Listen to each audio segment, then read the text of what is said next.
Assalamu alaikum, everybody. I hope you're all doing very good. Wishing you a very good evening, ladies and gentlemen, and our distinguished guests.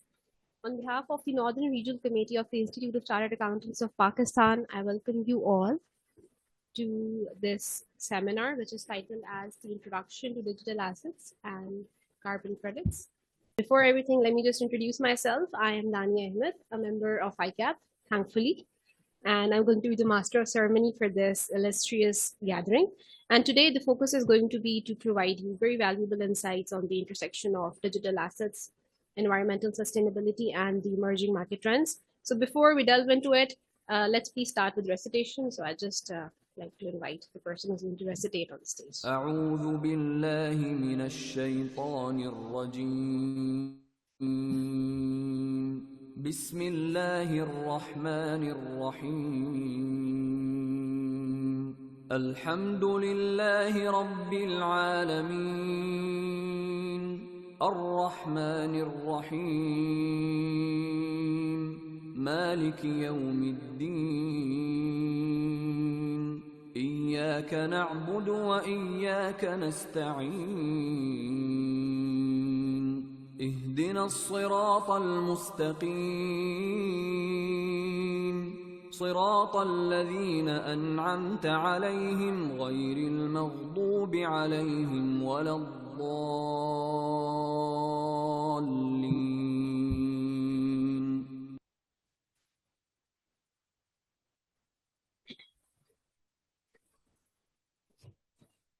And now I'd request you all to please stand up so that we can have the national anthem of Pakistan.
Although we have come a very long way forward, but किसी को school तो याद नहीं आया? Only assembly? Okay. Okay, everybody, so it's a privilege to have all of you over here, and to officially commence the event, I'd like to invite Sir Anil Peter, who is the chairman of the Northern Regional Committee, on to the stage. But before that, let me please introduce him to you. Mr. Anil Peter is a fellow member of ICAP, and he's a certified internal auditor with over 20 years of experience in Pakistan and Middle East, and he has worked with PwC and EY. And currently, I and he share the same workplace, KPMG Pakistan, and he has worked with major organizations in Pakistan. Moreover, he's also a very active member of ICAP, as we keep seeing him around. And he is a part of the ICAP committee for the past 8 years, serves on the board of 2 large non-profit organizations. He also advises federal tax ombudsman. He's a passionate Toastmaster, and he's also the first national champion of the speech evaluation contest in 2020. The profile is a little longer, but let's just keep it till here. Please come on the stage, sir. Thank you.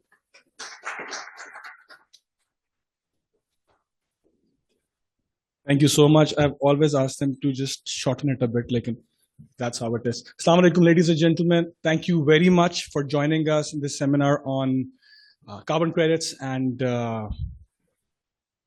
digital currency. I have 2 personal stories to share on both. First one regarding carbon credits, when I had recently moved to EVA, Bahrain.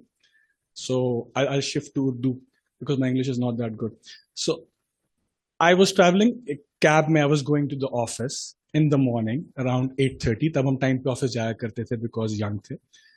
और उस time पे मुझे एक call आती है mobile पे, and there was some other person, a salesperson, who asked me, do you want to invest in carbon credits? This is 2008. आज से कोई good 16-17 years पहले की बात. I asked him, what is carbon credit? जिसमें आप मुझे इन्वेस्ट करा रहे हैं, is that like a plot, a building, is that a kind of a share or something? तो उन्होंने मुझे कहा जी ये कार्बन से रिलेटेड कुछ क्रेडिट्स होते हैं, I would like to meet you so that I can explain to you further ये क्या होता है.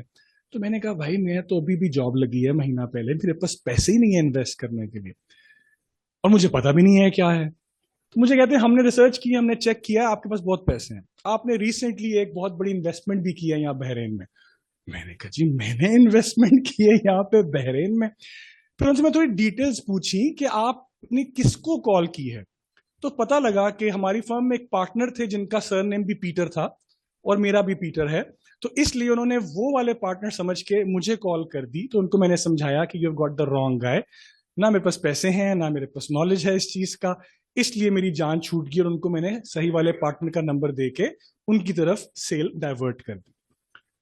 फास्ट फॉरवर्ड टू 2015, मैं पाकिस्तान वापस आया था नया नया. मैंने यहाँ पे इसी हॉल में टोस्ट मास्टर्स की मीटिंग में एक सीनियर चार्टर्ड अकाउंटेंट थे, उनसे पूछा कि सर मेरे पास 1 मिलियन रुपीज है, मैं इन्वेस्ट करना चाहता हूँ. उन्होंने कहा अनिल क्रिप्टो करेंसी जो है बिटकॉइन उसमें इन्वेस्ट कर.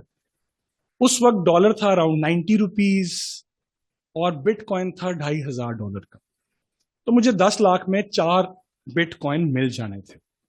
अगेन मैंने कहा sir I have no idea what bitcoin is, मैं थोड़े से पैसे इकट्ठे हुए हैं वो भी तबाह कर लूं तो इतना तो रिस्क नहीं मैं ले सकता. तो मैंने बिटकॉइन में पैसे नहीं लगाए. अगर मुझे उस दिन नॉलेज होता बिटकॉइन का और ये क्या है और क्या होने जा रहा है, तो वो 10 लाख आज को 8-9 करोड़ रुपया तो बन गया होता और बड़ा अमीर आदमी होता मैं. तो I lost a very good opportunity to invest in something because I didn't have an understanding about that. And this is what it is. I think the aim is to create more awareness. Sorry. The aim is to create more awareness regarding carbon credits, about digital currencies, because that's the thing which is happening in the world. And in Pakistan, I've realized we have all seen that कि इस पे इतनी बात नहीं हो रही, इस पे इतनी हम discussion नहीं कर रहे हैं. So hopefully today, with a very experienced set of speakers that we have, and I want to thank all of them and welcome all of them. Mr. Shaukat Bazinjo, Additional Director, SPP, Mr. Suhail Kashif Dillon from CFO Foundation Wind Energy, and we have Mr. Hamid Rashid, MD Analytics, and we have Dr. Fariar Maghan, who's a research fellow at SDPI. इन सब के साथ I think हम आज खुद भी कुछ सुनेंगे, कुछ सीखेंगे. I request all of you to make it as interactive as possible, and hopefully we will have a good session today. Thank you very much. Enjoy the session. Pakistan Zindabad.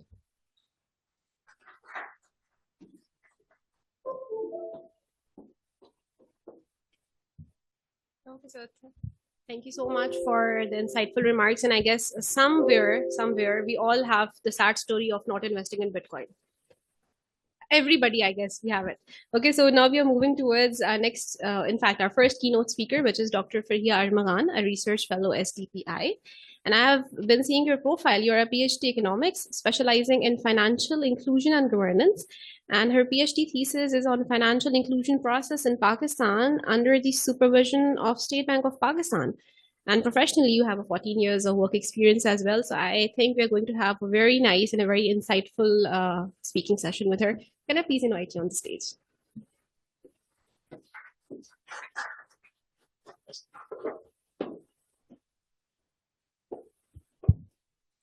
Assalamualaikum and good afternoon, ladies and gentlemen.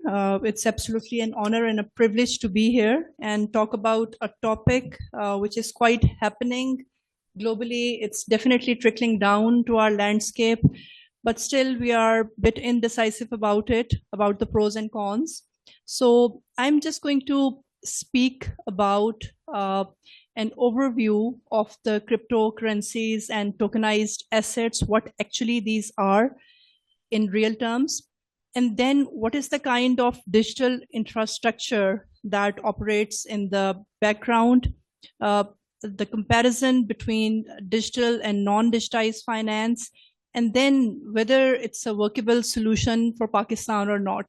But before I just start giving the overview, it's a hard fact that whenever there's a global agenda or a global intervention, it is somehow, by the end of the day, whether we like it or not, we have to endorse it.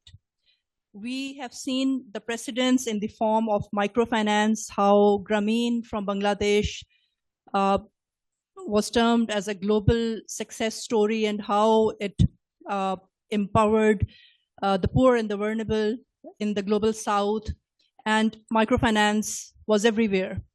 And then by 2015, there was a realization globally through evidence-based policy design that microfinance is not the silver bullet we are looking for. It does not lift people out of abject poverty.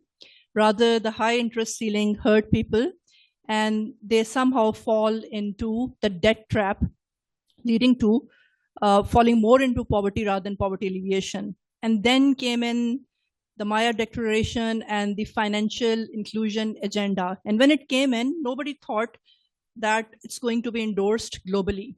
However, we saw how from 2015 till date, literally every country has a national financial inclusion strategy. We have one in Pakistan in 2015. And again, we are keeping the pace with the world. Again, if you see the SDG framework, we are signatory to that. The developing countries, all of them, they're signatory.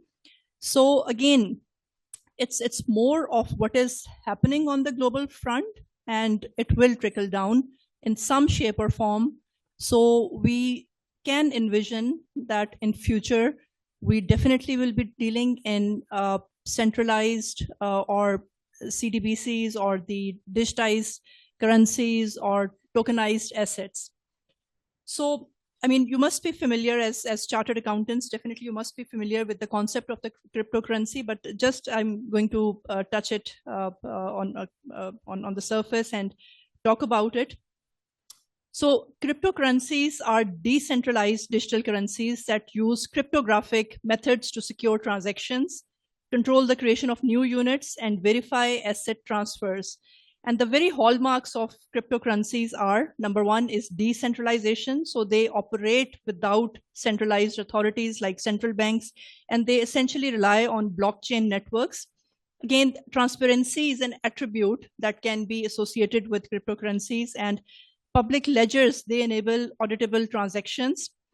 Security, again, it's a highly securitized feature of cryptocurrencies that immutable blockchain technology ensures data and security integrity. And you must have heard of this these popular cryptocurrencies called Bitcoins, which is often referred as the digital gold. And this is the most recognized cryptocurrency. And very ironically, just when I was coming here from another carbon credit and climate adaptation workshop, my son, who is a first semester university student of business studies, he just texted me and pleading that mother, Bitcoin has hit 100,000, and I believe it's dollars. And he has been telling me that when the Bitcoin was on 80,000, and I was a bit skeptical, and he's just like telling me to just invest without thinking. And my WhatsApp is just like filled with this text about just investing. So it is actually trickling down to the household level. I mean, we don't think it's something, a phenomena pertaining to the West. Then there is Ethereum, that it's a cryptocurrency that offers smart contracts and digitalized, decentralized applications. And other famous ones are Ripple, Binance, Solana. You must have heard of that. So the future trend for cryptocurrency, it encapsulates the increasing institutional adoption. You must have heard that the Central Bank of Pakistan has also issued the digital currency licenses to, I believe 3 digital banks. Rakme is one of them. And I mean, this will be, I mean, definitely not taking over, but I mean, this is going to be a happening phenomena in our financial market and industry landscape. And then the cryptocurrency, they actually offer the future trend of development of central bank digital currencies.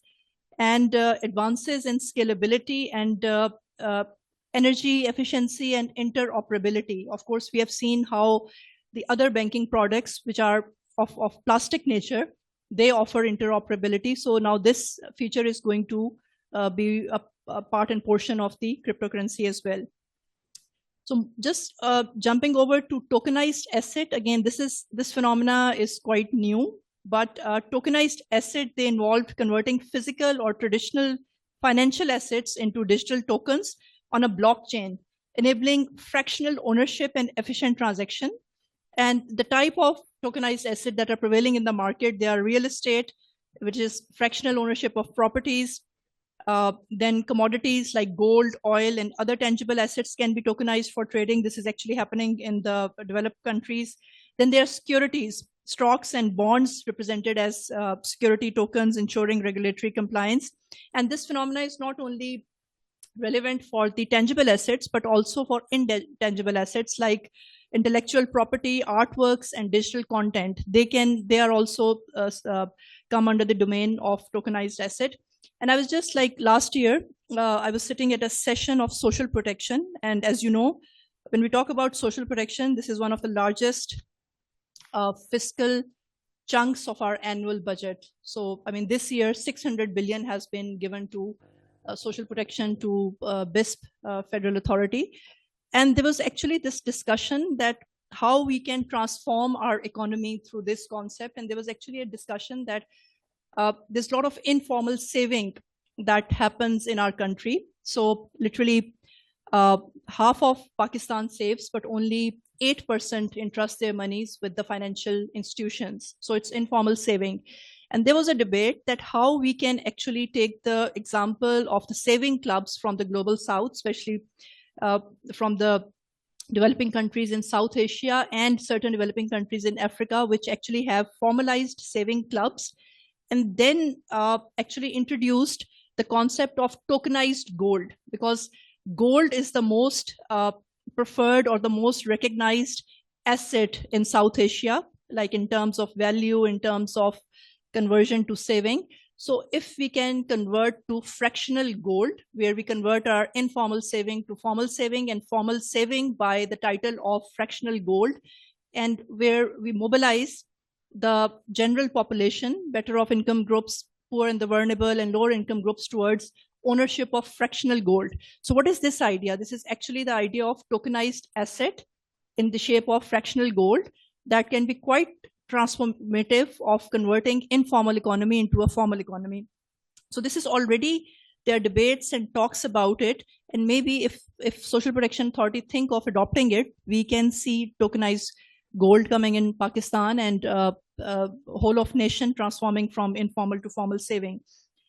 So when we talk about the benefits or the disadvantages of tokenized assets or cryptocurrencies, they come with both the plus points and the downsides. So the benefits are that accessibility is quite a benefit. These kind of assets, they reduce entry barriers for small investor. They come with a lot of liquidity. So markets, they operate 24/7 with quicker settlement times. And then it comes with efficiency. It reduces the middleman, it reduces the intermediaries, lowering cost and time. However, the challenges are, and especially if we talk about our landscape, it is the regulatory uncertainty, the technical barriers and the cybersecurity risk, and ensuring trust and transparency for non-tangible assets. So, of course, I mean, we are still struggling with ATM hacking or PIN code hacking or these fraudulent practices in our commercial banking sector, which is very much established, which is embedded in our system, and it's a one under monopolistic competition, reaping supernormal profits for the decades. Still, I mean, they still have to figure it out how to actually put up security domain. So bringing cryptocurrency, it needs a very sound or foolproof security system, regulatory framework, and then the trust deficit. I mean, when we talk about larger populations, So one of the reason is that why Pakistan is not saving formally, why Pakistan is not borrowing formally, that they do not have trust in these institutions. A certain population, a certain segment, rather I would say one province. Whenever I go to KP, I see that they are averse to commercial banking, and they have a very the very hard approach for the interest-based products. So they are, I mean, undergoing voluntary financial exclusion, where they are opting themselves out of the system because they think that the products are not devised for them by the banking sector. So, I mean, these are issues for the trickle-down effect of cryptocurrencies or tokenized assets in Pakistan. Then coming to the technological infrastructure behind digital assets, which is essentially blockchain. Again, digital assets, they are powered by blockchain technology. It is a decentralized and secure ledger system that ensures transparency and efficiency, and core features include immutability, transparency, and security. And complementary technologies include distributed ledger technology, and then there are many technical terms and part and parcel of the cryptography that are part of the technological framework. So there's a huge difference between this centralized and decentralized finance and exchanges. While the centralized finance, it operates through intermediaries like banks and exchanges, it offers user-friendly interfaces, it offers liquidity and regulatory compliance. For example, you must have encountered the know your customer policy, the e-KYC policy, which is going harder and harder every 2 or 3 years. But then, of course, you have this certain relationship or priority banking with your bank. So this is all a user-friendly interface where there is a certain touch and tech spectrum. I mean, normally this spectrum for the developing countries is aligned in a manner where there's more touch and less tech. And so this is, our banking sector is also designed accordingly, but it is improving in terms of tech spectrum every other year. While in terms of decentralized finance, it removes intermediaries and use blockchain protocols and smart contracts and global accessibility. And all these decentralized finance include lending, borrowing, and yield farming. However, it does face challenges like complexity, market volatility, and regulatory uncertainty. So when we take a look at all these aspects, again, with the blockchain background operating and actually running this entire show of cryptos, again, there are certain positive impacts, there are certain negative impacts. The positive features are financial inclusion, which is badly and direly needed in Pakistan. If I tell you the stats, we are one of the most financially excluded countries in the world. We fall at number 3, with China being the most financially excluded one, and India, our neighboring country, being the second financially excluded country. And if I talk about Pakistan, if you see the Global Findex data, which has been recently shared by the World Bank, so it's a data of 148 countries in terms of financial inclusion.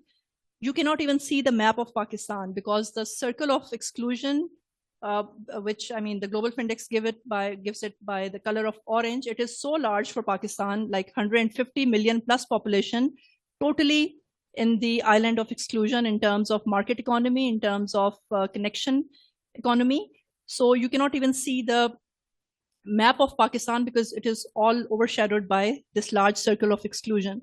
So financial inclusion, yes, it is an entry point where crypto does offer financial inclusion. We have seen how certain phenomena, whether we are no matter, I mean, it doesn't really matter that we are a developing country, but freelancing and some other phenomena, they do work, and they do work at a very accelerated pace.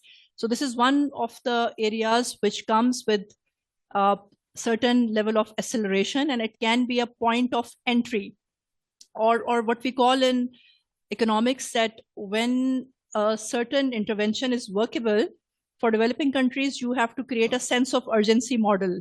Like because it's coming with an accelerated pace. You talk about it, you embed it into the system, you create noise around it, you hit the pots and the pan, and there's die-hard advocacy around it, and then it becomes part of the system, and it becomes the point of acceleration of achieving the objectives which otherwise can be achieved in the next 2 decades or next 3 decades. So this can be a point of entry for an accelerated pace of financial inclusion for the larger population of Pakistan.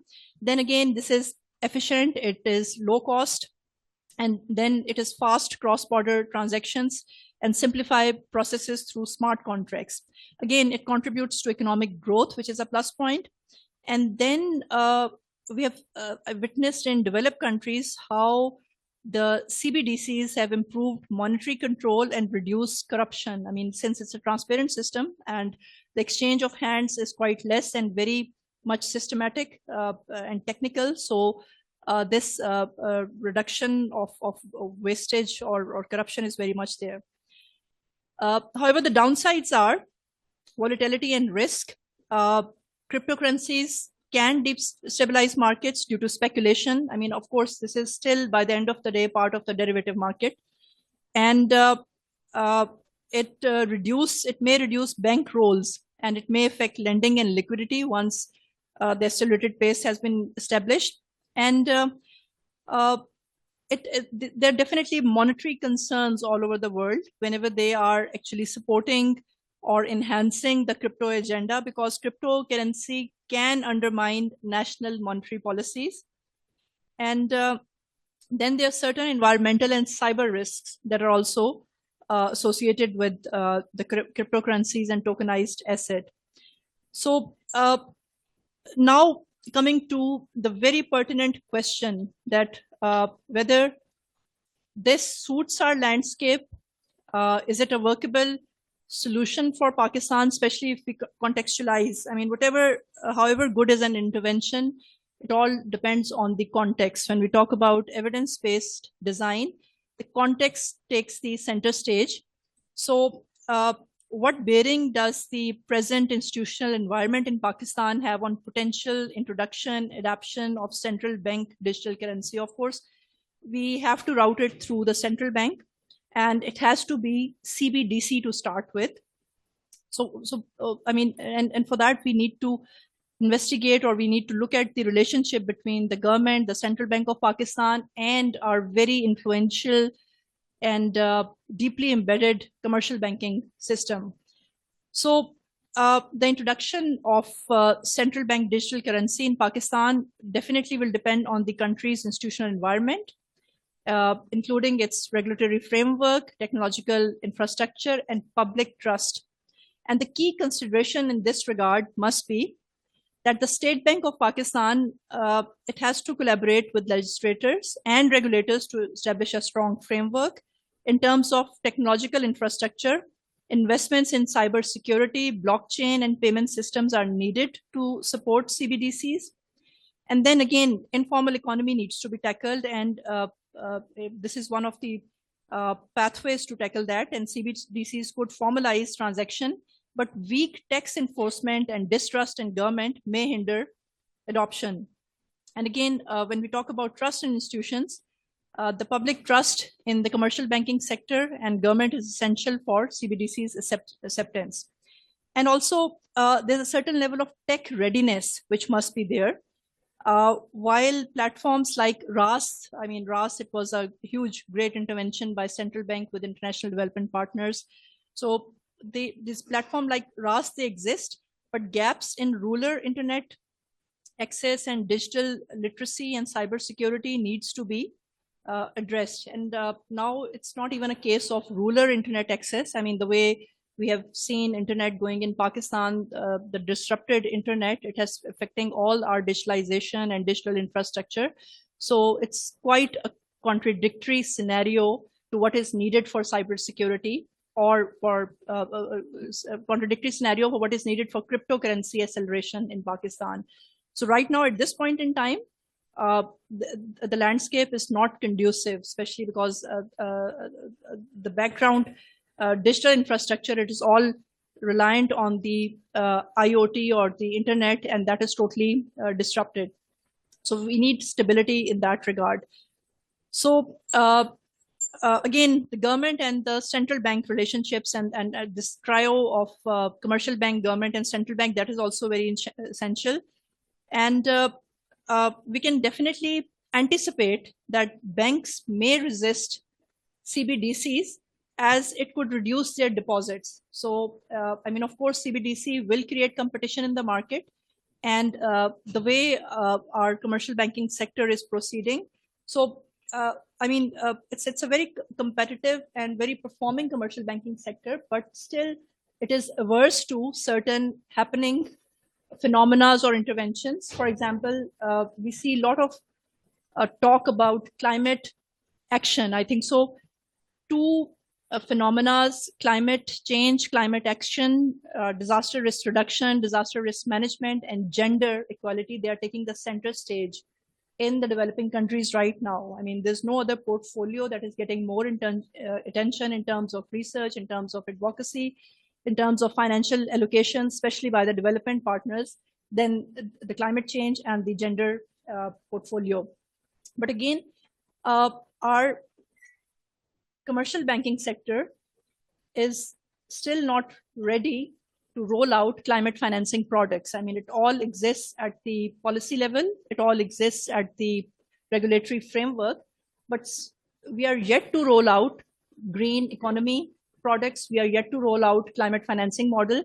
And same is the case scenario with these CBDCs that, of course, when the commercial banks are not actually on the side of the CBDCs, they may see it as a competition or as a product which is actually affecting their deposits or their portfolios.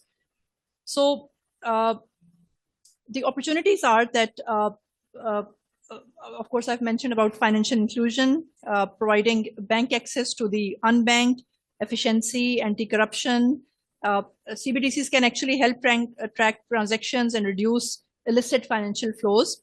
And I've also talked about the challenges of bank resistance, the public skepticism, and the policy misalignment if the coordination is not properly present or missing among the government, the central bank, and the financial industry and the institutions. So in terms of the prospects and further perceptions of Pakistani-based CBDCs, we can state that, or we can question that whether at all, is it at all necessary or inevitable for Pakistan to end up introducing or adopting a CBDC. So yes, it could be beneficial for Pakistan in addressing certain challenges, but its necessity is still debatable because of the challenges or because of the certain reasons that I've just earlier stated. So the arguments for CBDCs are that, I mean, its cost of cash management, which is definitely optimal, reduced. It's part and parcel of the global trade and remittances, which is, again, this is global connectivity and being part of the international markets, the opportunity that is providing. But again, we have to focus on the contextualization. So there are many regional developments which will also be setting the tone and tune of CBDCs in Pakistan. So countries like China and our neighboring country like India, they are advancing CBDCs project, and that may potentially pressure Pakistan to keep pace on that. And then global standards, for example, international organizations advocate for CBDCs, which also may encourage Pakistan to align with these global trends. And private sector competition. So the rise of stable coins and cryptocurrencies could motivate central bank to adopt CBDCs. And yes, there's a tendency at the State Bank of Pakistan to actually figure it out, or actually to take a deep dive into the framework and see whether it is workable or not. So, so I mean, Pakistan can definitely adopt it in the due course of time or in the coming future, and endorse it at the central bank level. It can definitely become part of the monetary policy. But right now, there's certain pressing challenges that need to be catered for. So I think so I would stop here, and thank you very much.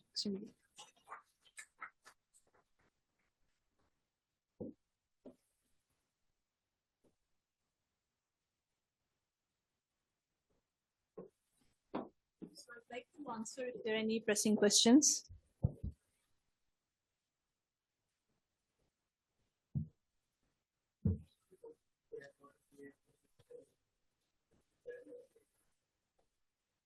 जी जी China हाँ जी बिल्कुल. Actually, these are all global standards which are actually which are actually backed by the blockchain system. And since there are a lot of endorsement globally by the developed countries in terms of digital currencies, cryptocurrencies, so they are part of their banking framework, they're part of their monetary frameworks. So definitely there must be some mechanism of benchmarking. There must be some mechanism of actually deciding upon the allocation or the size of the portfolio. That's actually a deep dive. Actually, this information, I don't think so.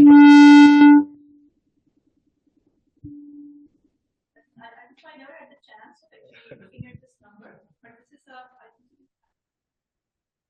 securitized because blockchain and the digital infrastructure behind it, it comes with a lot of security, and it's not a shared information like the way we have our bank accounts where this is a personalized information until unless we want to share it in consolidated manner. Like banks, they do show their portfolio of advances and deposits, but they will never show it by name or bank account details. So I mean, we definitely, I mean, it's a huge volume. I'm just missing on the total volume of crypto or the tokenized asset, but how much is there in a particular country?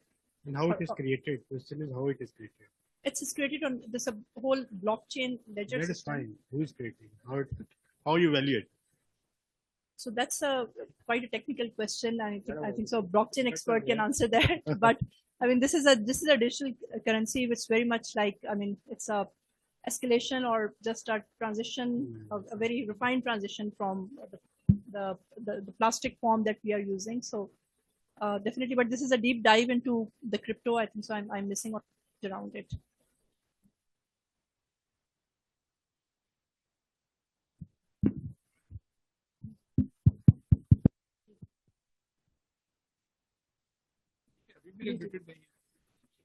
सवाल इनका तब ये था कि crypto के पीछे कौन?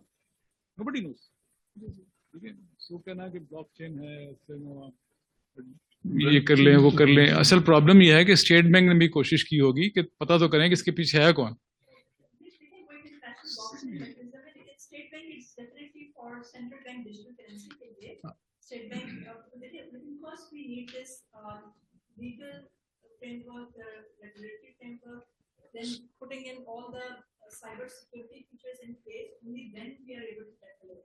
So, e-commerce को भी देखें, e-commerce is still giving us challenges. और जितनी हमारे होनी चाहिए उतनी नहीं है, because we are not able to provide the sound to full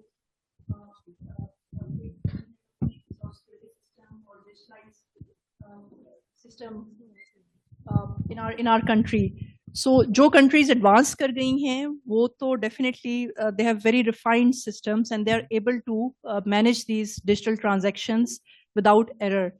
But I think so first we have to upgrade our systems, only then this is going to be a workable phenomena. But still the 3 digital licenses, they have been issued, and I mean these banks have been created, and we have seen how first there was no thought of any mobile wallets going on, but we have seen such heavy digital inclusion and digital transaction taking place in Pakistan. So definitely it can be a very household phenomena in the next coming years once the systems are in place.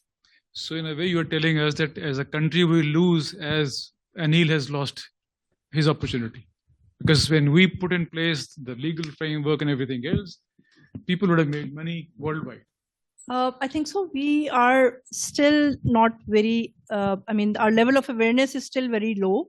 Like I'm giving this, I'm delivering this session over here, but I'm also myself skeptical about it because I'm not sure whether it's going to be a good investment or not.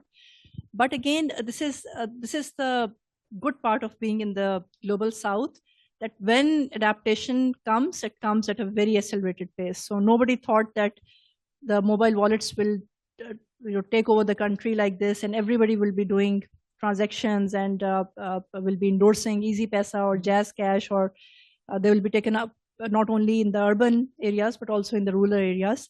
And same is the aspect with the plastic, the credit cards. So nobody could have imagined some 3 decades ago that this would be a regular phenomena in Pakistan.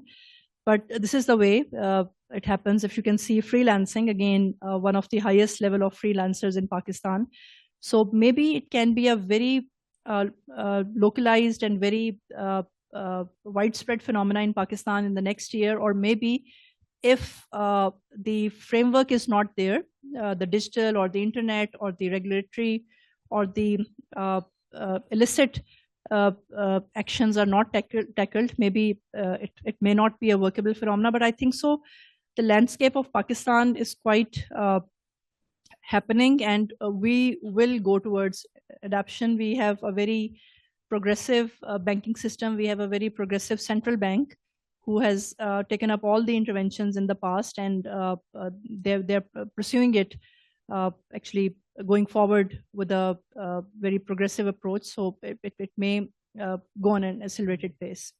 Let's hope for the best. जो आपका कहना है कि भाई हम ये काम कर लेंगे, इसलिए कि हम ये फील करते हैं हमेशा कि हम पीछे रह गए, इसे हम और तेज भरना शुरू कर देते. जी बिल्कुल, बस और कुछ बातें नहीं. जी बिल्कुल नहीं, एक्सेलरेटेड पेस बहुत जरूरी है, लेकिन उसमें फिर यह है कि कलेक्टिव एक्शन की भी जरूरत है. मतलब institutionals, all the relevant institutions, they must be at the same platform, they must be mobilised. So Pakistan का मसला ये है कि we work in silos. So if there's a drive by government on certain aspect, a certain ministry or certain provincial authority will be falling back on that. So once there's an integrated approach, once there's again a sense of urgency model, this is what I would again refer to. If there's a sense of urgency model where all the stakeholders, they have consensus to push the agenda forward, then I don't think so that these challenges will matter or there will be any impediments along the way.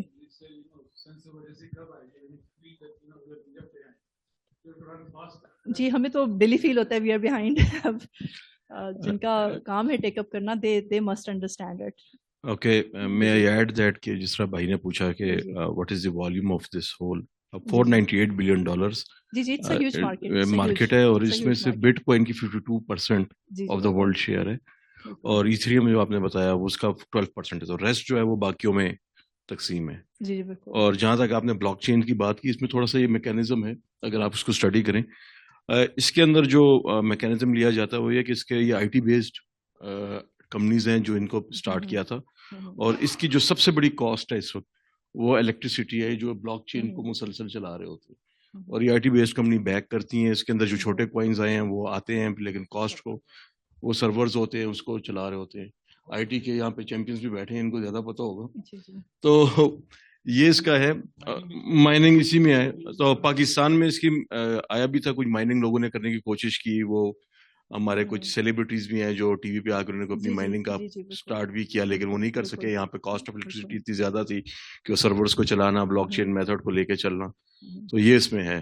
तो basically economics वाले या finance वाले जो इसका blockchain method नहीं बता सकते, जी बिल्कुल, वो कोई आईटी के टेक्निकल लोग the intricate technology. Blockchain is a totally different domain. So और आपने एक बात की केपी के अंदर इंटरेस्ट के ऊपर है, लेकिन हमारे कुछ मौलवियों ने क्रिप्टो करेंसी पे भी फतवा दिया हुआ है. जी बिल्कुल, it's part of derivative market. I mean we have to understand this. लेकिन contextualization, हाँ जी, contextualization, लेकिन हमें तकी really उस्मानी साहब matters. जैसे लोग चाहिए जो कि पॉजिटिव चीज को लेके चल रहे हैं. रिबा के ऊपर भी उन्होंने कुछ चीजें की हैं, तो बिल्कुल. I mean we definitely we have to understand the context. और वो एक है averseness है towards interest based, और derivative market पे भी वो एक averseness है, because that is not अगर हम इस्लामिक फाइनेंस के लिहाज से बात करें तो this is pure derivative market. So वहाँ से वो फिर वो एक certain segment of population है जो इसको नहीं endorse करती, and that is why we are confused about it. Saying that the central bank has issued licenses to the digital banks. The digital banks are not issuing digital currencies. At this point in time, the working or the licensing, even those licenses are for the pilot runs. Yes, exactly. I am from State Bank of Pakistan, so but those are not for the digital currencies. Digital currencies, exactly. And when the central bank has issued that you should not invest in the digital currencies because we are not providing any kind of mechanism which Mechanism of- can, yes. give you the protection. Exactly. And one thing which you have mentioned a lot of challenges, and you have said that there is no the digital awareness. We have talked about it, and then the finance. But here, our customer is not even aware about the simple financial transactions. And let's talk about the digital currency. It's quite complex. As you were saying, it's all digital. Of course, there are, as he rightly mentioned, this is the IT companies which are actually issuing it. It's not that the central bank does not know the basic or the structure of it, but to develop a mechanism which can provide the protection for the customers, we are not at that level because our customer is not aware. So the first line of defense for the customer is him or herself, and our customer is not aware, even for the simple transactions. So it's quite a complex phenomena. But I just wanted to make it, though you have not mentioned it like that, but few people have yes, confused exactly, it. but I So, totally but the understand. digital banks are not for the digital currency. Just They're want not to for make sure issuing, that, but I yes. mean, and definitely it's a pilot run in which they are actually. No, even for the pilot run, they're not for the digital currencies. They're not issuing exactly. This is what I'm referring it's to. Yes. completely that they're for the digital banking, but not for the digital. Not for the currency. digital currencies, exactly. Sure. May I proceed to the next one? Just a minute.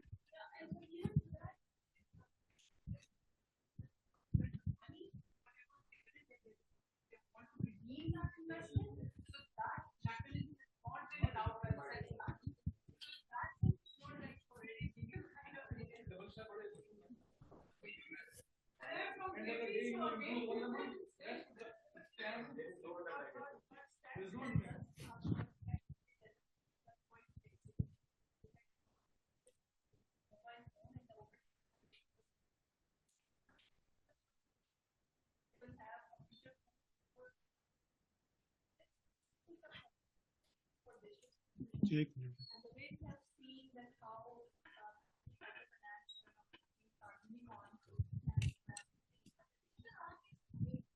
Ma'am, just a minute.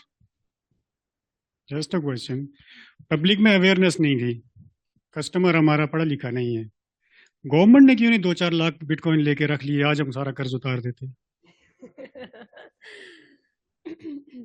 State bank भी था, हमारे वजीर खजाना भी थे, government भी थी, सारा कुछ था, कुछ कर लेते, क्या फर्क पड़ता है उससे? Okay, the discussion is getting really heated over here, and we are a little short on time. We have the slots already pre-decided. So let's move on to the next speaker. And the next speaker is basically from the State Bank of Pakistan. So the question that you had, we're bringing it on. ठीक है, हम अभी उनसे पूछते हैं. So the next speaker we have over here is Mr. Shaukat Bizinjo, who is an additional director, International Cross-Border Transactions, State Bank of Pakistan.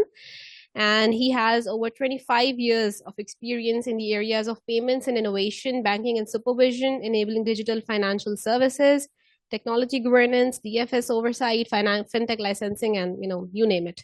So one of his key contributions has been in enabling fintech ecosystem through licensing electronic money institutions, as well as payment system operators and payment service providers. So I guess that's enough of an introduction that you can bring all your questions on. So let me please invite Mr. Shaukat Bizinjo for his keynote speech on regulatory landscape and challenges in the digital asset adoption. And he is with us on Zoom.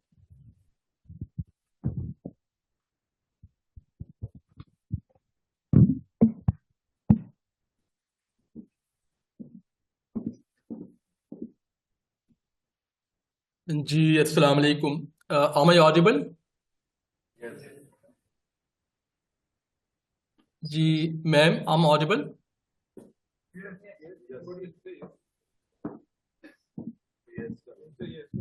Yes, sir, you're audible. Please proceed. Thank you. First of all, please note that the views which I express here in this presentation are solely of my own, and they do not necessarily reflect the views of State Bank of Pakistan. Good afternoon, Assalamu alaikum, esteemed members of Institute of Chartered Accountants of Pakistan, distinguished guests and fellow professionals. It's a privilege to be part of today's session through online mode. It's great that Ma'am Faria Armagan had already set the tone for discussion, deliberation, presentations. My name is Shaukat Bizinjo, and I serve as Additional Director of State Bank of Pakistan. With my experience in key initiatives such as digital financial services, open banking, regulatory sandboxes, I closely followed the evolving landscape of digital assets as well. Today, I'm pleased to be discussing a topic that's very important: regulatory landscape and challenges in digital asset adoption. As you know, the digital assets, including cryptocurrencies, CBDCs, stablecoins, and tokenized assets, are increasingly shaping the global finance by introducing innovative methods of value exchange and investments. They are driving decentralization of financial systems as against today's centralized financial system. They claim to offer opportunities for faster, transparent, and lower cost transactions, particularly across borders. As traditional financial institutions explore the potential of blockchain, one thing should be clear: that blockchain, that's DLT, distributed ledger technology, should not be confused with cryptocurrencies. That is the underlying technology. So all these, digital currencies like cryptocurrencies, CBDCs, and stablecoin, they use this distributed ledger technology of blockchain. As financial institutions explore the potential of blockchain, it's being highlighted through number of research work that digital assets facilitate, as ma'am Faria already told, in financial inclusion by providing access to banking services to unbanked and underbanked population in the country. And as rightly mentioned by ma'am, the Pakistan is one of the highly unbanked, underbanked country in the world, as per the Findex report of the World Bank. Further, rise of digital assets and decentralized finance platform is challenging the conventional financial intermediaries, as you know all. As per the writers report, the market capitalization of the digital assets has surpassed around $3 trillion. And in case of decentralized finance, they also seen the expansion with total value locked in DeFi protocols that increases $192 billion as per the Cointelegraph source. Now, these digital assets, including cryptocurrency, tokenized assets, they also introduce in unique regulatory challenges as well, which require careful considerations. Decentralized nature makes it difficult to apply the traditional regulatory supervisory framework. The world has been in sync for decades and decades with the centralized mode of financial system. The supervisory frameworks, the regulatory frameworks has been developed by keeping in view the centralized mode of financial system, wherein there's a regulator, supervisor in between, as trustee, as intermediaries. As these assets operate across borders, regulators face challenges in ensuring consistency in regulations while preventing the illegal activities such as money laundering, fraudulent transaction, and market manipulations. Volatility of digital assets and their potential to disrupt financial stability, they make it essential to create tailored regulatory solutions to balance innovation with consumer protections. This underscores need for global collaborations and comprehensive framework which can adapt to evolving digital financial landscape. Now,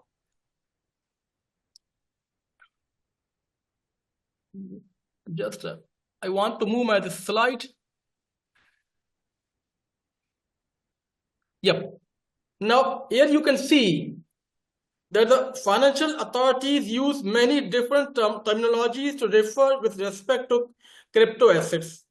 The terms used in official statements by the governments, regulators, and global financial institutions evolve over time. As per the Cambridge Center of Alternative Finance, that past research shows that Bitcoin was used widely as an umbrella term for crypto assets until 2014, after which term virtual currency became pervasive. Later on, terms virtual assets and crypto assets, they gained prominence after 2017. This shift coincided with pace of investments and crowdfunding in tokens during 2017-18, which known as initial coin offerings mania. This shift coincided. Then the lack of consistency in terminology remains evident even among the international standard setting bodies as well. FATF, Financial Action Task Force, among first international bodies to issue guidance on crypto assets regulation, uses term virtual assets and virtual asset service providers. The Financial Stability Board, FSB, they issued policy recommendations for regulating crypto assets. ISCO, the one of the committee, the BIS, Bank for International Settlement, uses the terms crypto assets and digital assets in its policy recommendation papers. Similarly, IMF, International Monetary Fund, in its technical notes, refers crypto assets in publication, but they all use alternative terms, notably digital assets. So this means that the terminologies differ with the passage of time as well. Now, just a minute. Now, crypto assets, what to call them? It is also one of the source documents from the Cambridge Center of Alternative Finance. And it's clear that terms crypto assets and the virtual assets, they are most widely used across the jurisdictions. As you see, that in case of advanced economies shown in blue, color, crypto assets use around 60%. And in case of the emerging and developing economies, 15.7, 16% time. Similarly, the virtual assets. So crypto assets and virtual assets, they're mostly used in the world by nowadays. Jurisdictions and even global setting bodies, they diverge in the terminology they use. Now let's have overview of the digital assets, defining them. As already mentioned, I'll go just quickly over them. Cryptocurrency, they're decentralized digital currencies. They rely on the blockchain technology as a DLT for transaction. Bitcoin being the initial ones and most popular one as well. And the Ethereum having its smart contract capabilities. They operate independently of the central body. They provide transparency. They provide peer-to-peer system for transferring values globally as well. Stable coins, digital currencies designed to minimize the price volatilities and maintain stable value by pegging them with a stable asset like USD or fiat currency. Popular stable coins are Tether, USDT, and USD coin, which offer a stable store of value and often used in trading and decentralized finance platform as a safer alternative to more volatile cryptocurrencies. So once the world saw the crypto, the volatile, the challenges are there, then they came up with the idea of the stable coins, which are gaining popularity as well. Then there come the non-fungible tokens, which are the unique digital tokens that represent ownership or proof of authenticity of a specific asset, often used for digital arts, collectibles, and gaming items. The last but not the least, tokenized security, which are gaining popularity nowadays. These are the real world traditional financial assets like stocks, like bonds, real estate, commodities, which are digitized and represented as tokens on blockchains. They enable efficient trading and ownership transfers. They allow fractional ownership, as already mentioned by the ma'am, and easier transferability as well. These assets, through their digital nature, underlying technology, facilitate in transforming the way the value is stored, the value is transferred, and verified in global financial ecosystem. Now, this is one of the important, documents which I'm sharing with you. I request all of you who are connecting online mode or physically here, please make note of this website. A couple of weeks back, Cambridge Center of Alternative Finance, they came up with their global regulatory innovation dashboard on digital assets. This grid on digital assets is an online interactive resource tool which presents a visual representation of regulatory frameworks and innovation initiatives globally. It gives a complete picture of all countries of the world where they stand in case of digital assets case. The first version covers crypto assets and stablecoins regulations and covers all jurisdictions in the world.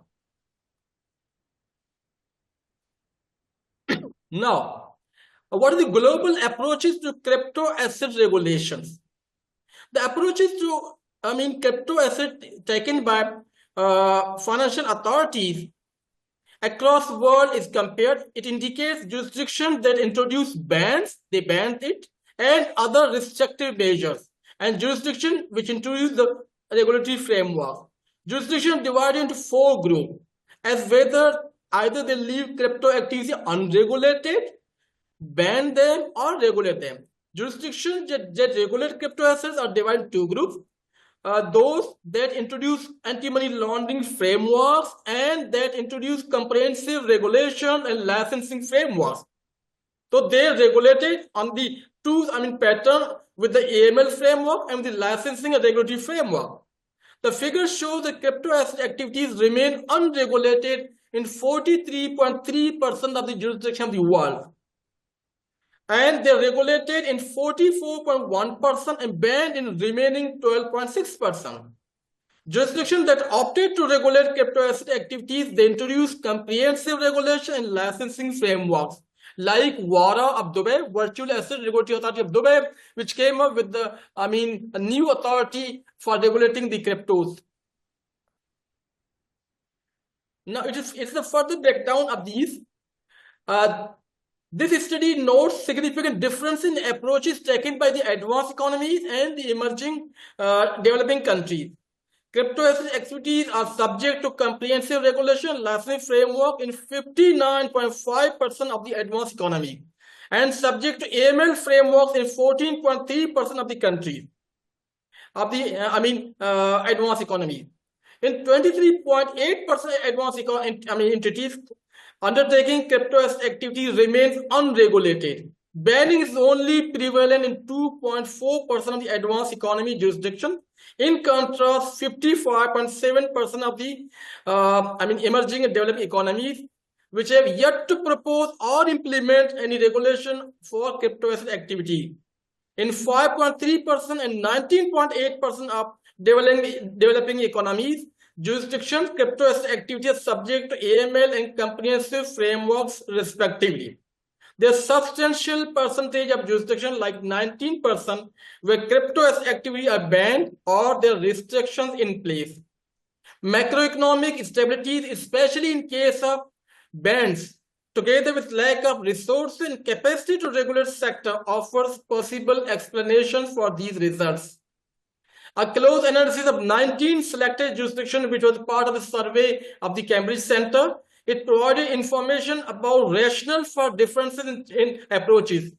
China and Nigeria, they were the only 2 jurisdictions among group of 19 selected countries that introduced direct or indirect bans on crypto asset activities.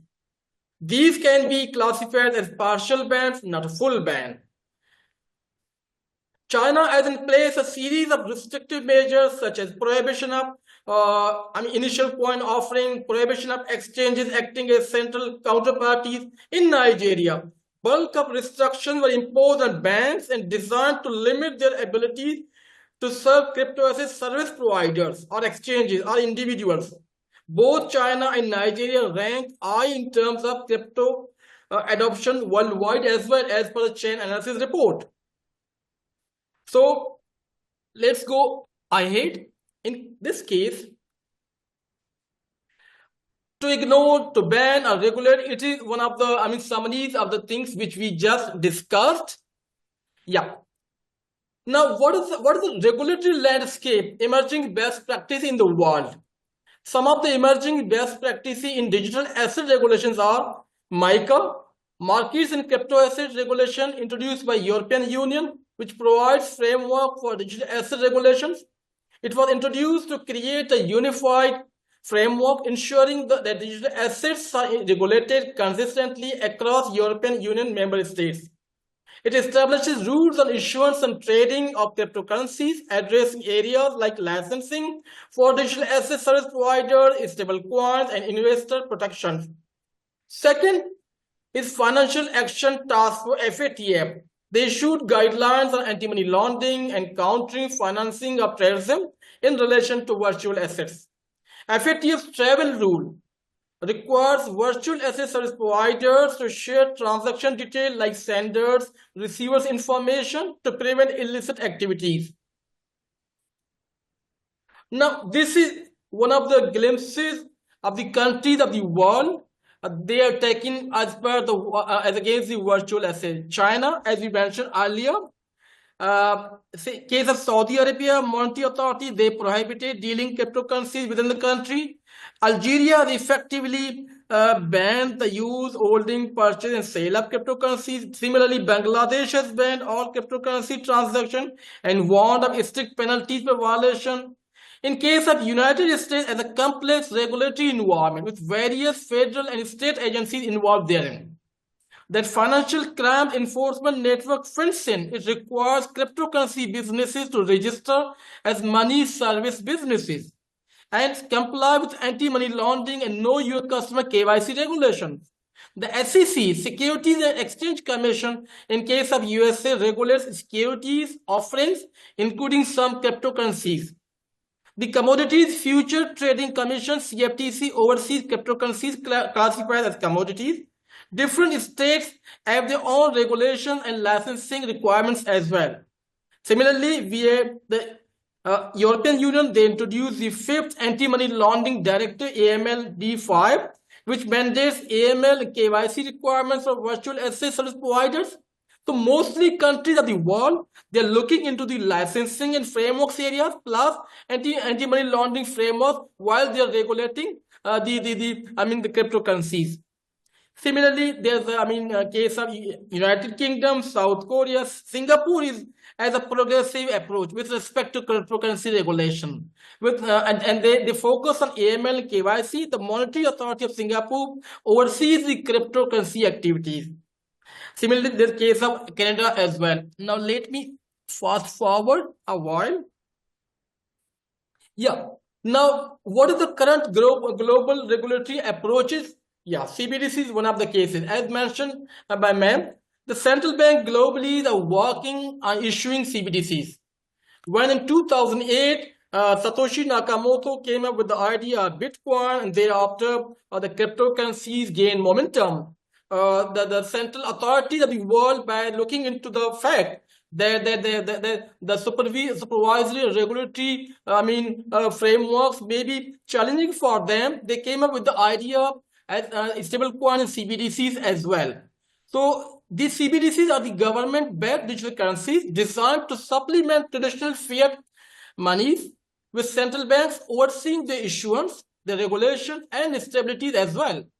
CBDCs aim to modernize financial system, reducing reliance on private cryptocurrencies, and the enhance efficiencies of cross-border as well.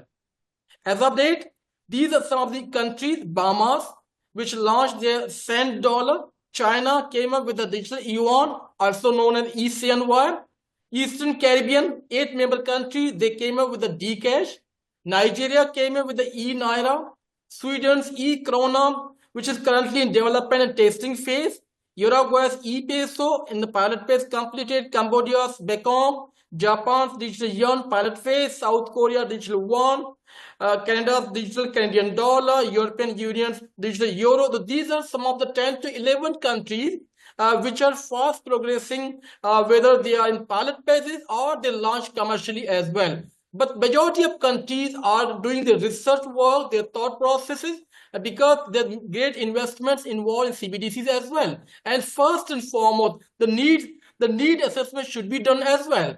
In a country like Pakistan, which are already rolled out their wholesale payment system like RTGS, and recently their instant payment system like RAS, they're working greatly in the area of financial inclusion. Because previously there used to be only the financial traditional banks, but in the last 10 years time, SBP issued licensing framework to branchless banking proposition like Easy Pesa, Jazz Cash, and the rest. And SBP came up with the EMI, e-money issuance license in 2019. By the moment, we have 5 to 6 EMIs in the licensing in the commercial launch, like Naya Pay, Sada Pay, Akhtar Few, and some of others as well, and some introduced piloting phase as well. Similarly, in 2021, 2022, SPP came up with the idea of digital banks as well. I mean, they're fully digitalized banks. And they are not brick and mortar. They are just selected branches, but mostly they work in digitized mode. But that's not CBDC, as mentioned by one of my SPP colleagues during the session as well. So this means SPP has been working greatly along with the collaboration of all stakeholders with the government of Pakistan to have greater access to finance as well. So in case of CBDC, the need analysis is one of the important things to be done before, because it will change the whole system, the monetary system, and the commercial banks will be in a challenging position as well when the CBDC is launched. Now, this is one of the pictorial diagrams in case of CBDC from the Atlantis, one of the services which keeps tracks of CBDC in the world. Now, in case of CBDC, let me briefly describe the keeping view the challenges of the cryptocurrencies. SBP in last 2 to 3 years time has been working, deliberating with the multilateral body like World Bank, like IMF, and other central banks of the world as well, interacting, enhancing its capacity building as well, skill set as well in the area of CBDC. But it's still that thing is in the need assessment area. No final decision has been taken with respect to launch of CBDC. It's still in thought process. It's still work in process to be launched or not launched. But recently there was some announcement from the competent authority that maybe in coming times SPP will launch the CBDC, but that is still not done by the moment we talk. Now the stablecoin regulation is also another slide from the Cambridge centers. They say that advanced economies are leading the way in the regulation of stablecoins. As a minimum, regulations are aimed at ensuring stablecoins preserve a stable value as against the volatility of the cryptocurrencies, and they are redeemable as well. Designations, authorizations, reserves are the areas of divergence. So in case of EU, we have e-money tokens, Hong Kong as fiat reference stablecoins, Japan as a digital money type stablecoins, Singapore as a mass monetary authority of Singapore regulated stablecoin, UAE's ADGM is fiat tokens, UAE Wara as fiat reference stablecoins, United Kingdom is also fiat backed stablecoins. Now let's see what are the key regulatory challenges in case of the digital assets. Legal and regulatory uncertainty. There's lack of consistency and comprehensive regulation across the country, leading to confusion on how digital assets are treated. Jurisdictions vary in their approaches, some embracing innovation, others imposing restriction. Defining the regulatory scope is also one of the key hurdles. Identifying the correct classification. It is one of the great challenges the world is facing in case of cryptocurrency. Similarly, we too are facing this challenge when classifying the digital assets. Are they a security? Are they a commodity or a currency? So because there are number of regulatory body involved like State Bank of Pakistan, SECP and other regulatory body and the commodities, the exchange as well. So first and foremost, in case of Pakistan, the use cases need to be defined whether it's a security, it is a asset, it's a commodity. Thereafter, the things can be built upon that one.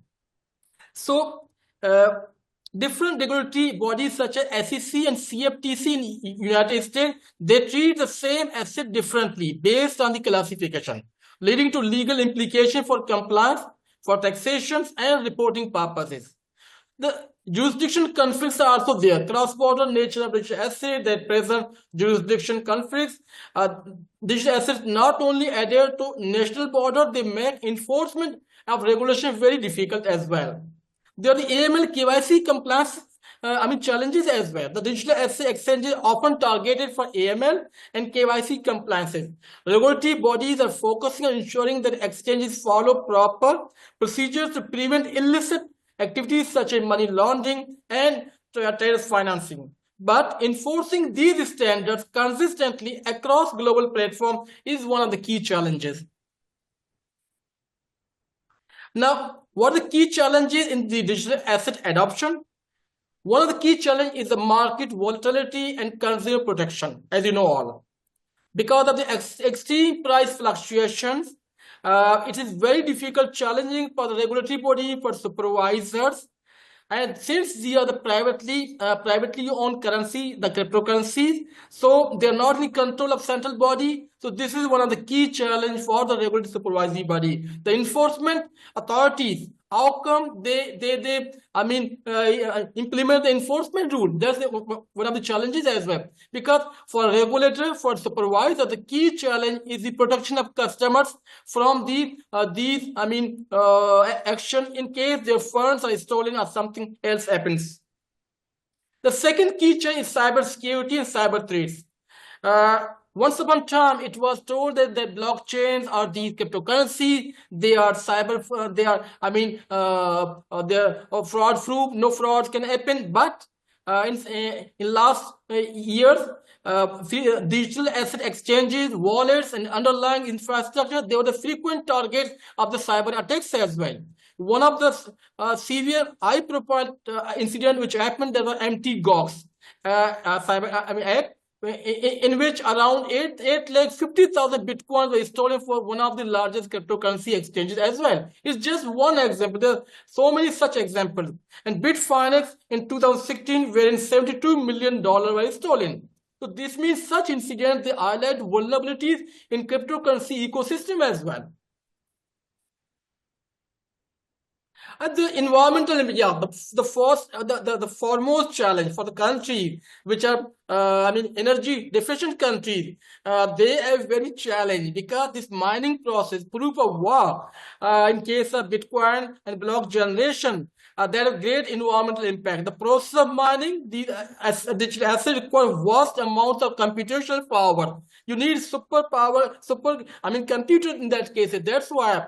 As you know, number of countries are going to the Canadian, the coldest parts, or Chinese coldest parts for mining of the Bitcoin. Once upon a time, someone started that they can do the mining work with the hydropower in KPK as well, but then I think that did not materialize. So there's one of the other challenges.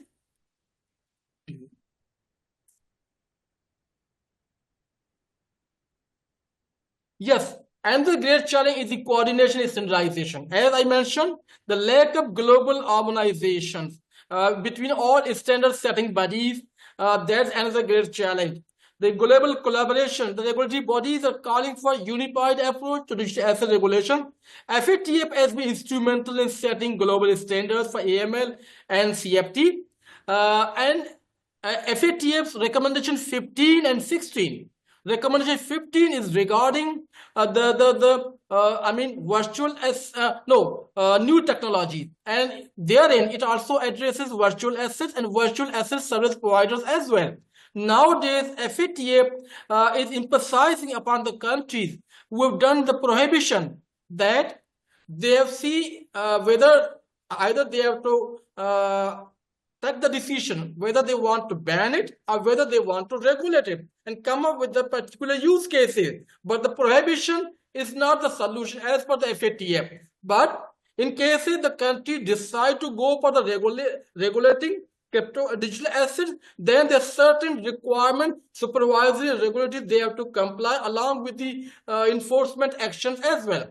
In case they want to ban it completely in the country, there are other certain regulatory, supervisory, enforcement actions required by the country. Nowadays, FATF is coming upon a country to take decision rather than to do prohibition, as the case which is in the case of Pakistan, we have done prohibition. Yes, innovation versus regulation is one of the key challenges as well, because balancing innovation with consumer protection, rapid innovation with the digital asset space, it outspaces the regulatory framework. It creates a situation where regulators struggle to keep up with the new technology business models, and regulations are as regulations are crucial for ensuring consumer protection, but the market stability and national security, the excessive regulation that could stifle innovation. That's one of the major reasons that nowadays majority of the central bank, they're doing sandboxing. Regulatory sandboxing are the ideas which are coming up. I mean, in cases wherein the regulation do not address any innovation, then therein the regulators come up, give the approval for the piloting testing for the particular idea. And once the idea becomes successful, then the regulations are updated accordingly.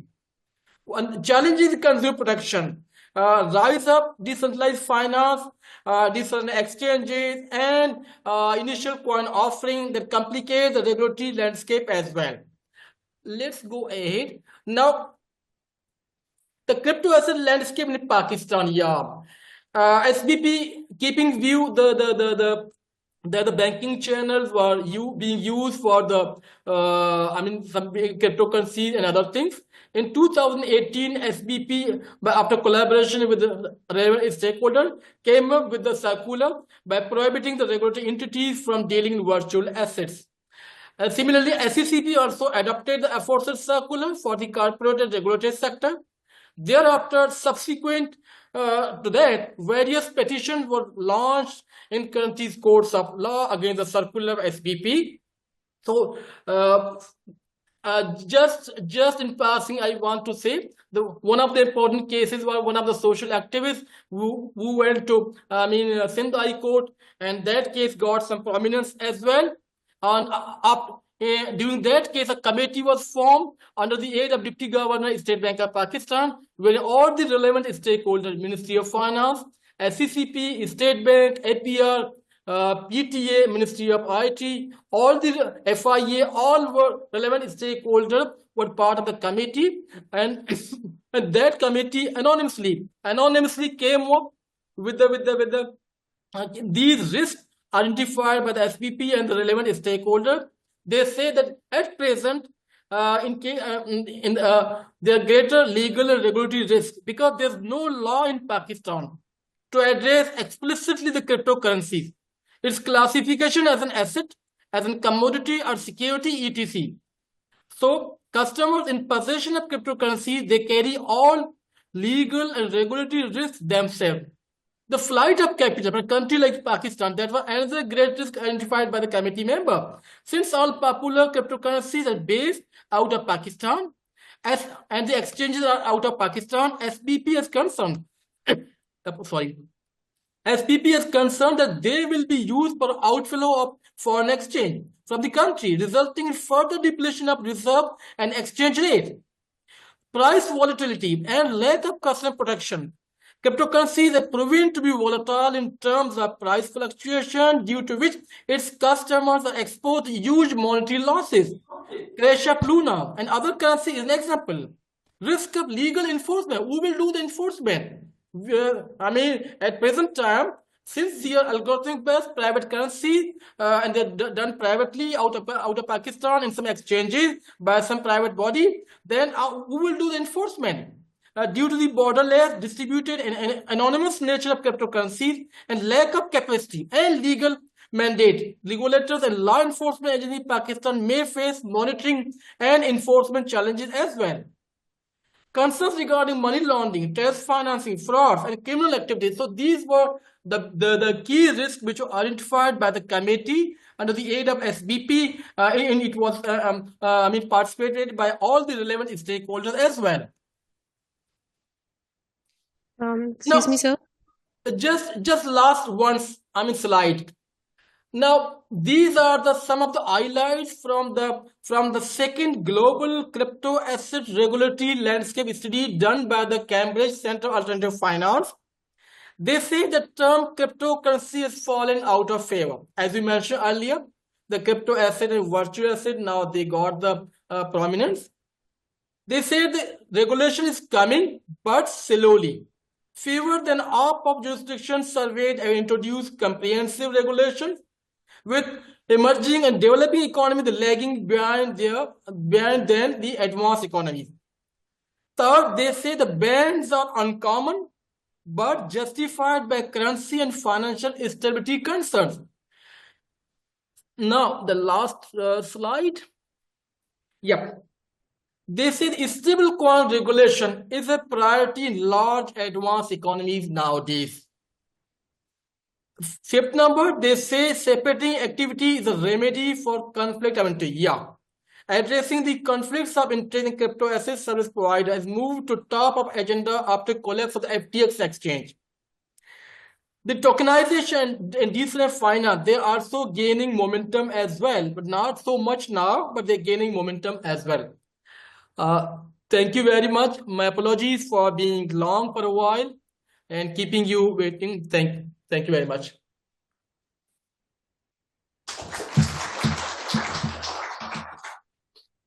Thank you very much, sir. It was very insightful. Can you hear me on Zoom? Yes. Okay. Thank you so much, sir, once again.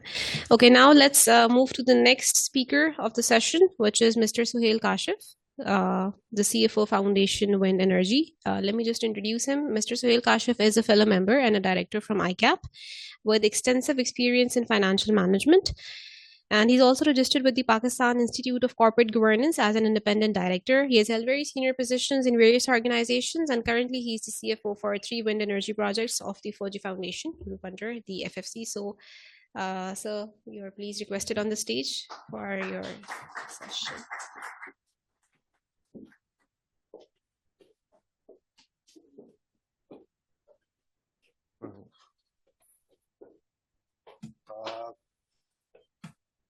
Hello, ladies and gentlemen, and good evening. And thank you very much for the CPD committee to invite me to talk on the topic which have a financial implication as well as the environmental implications.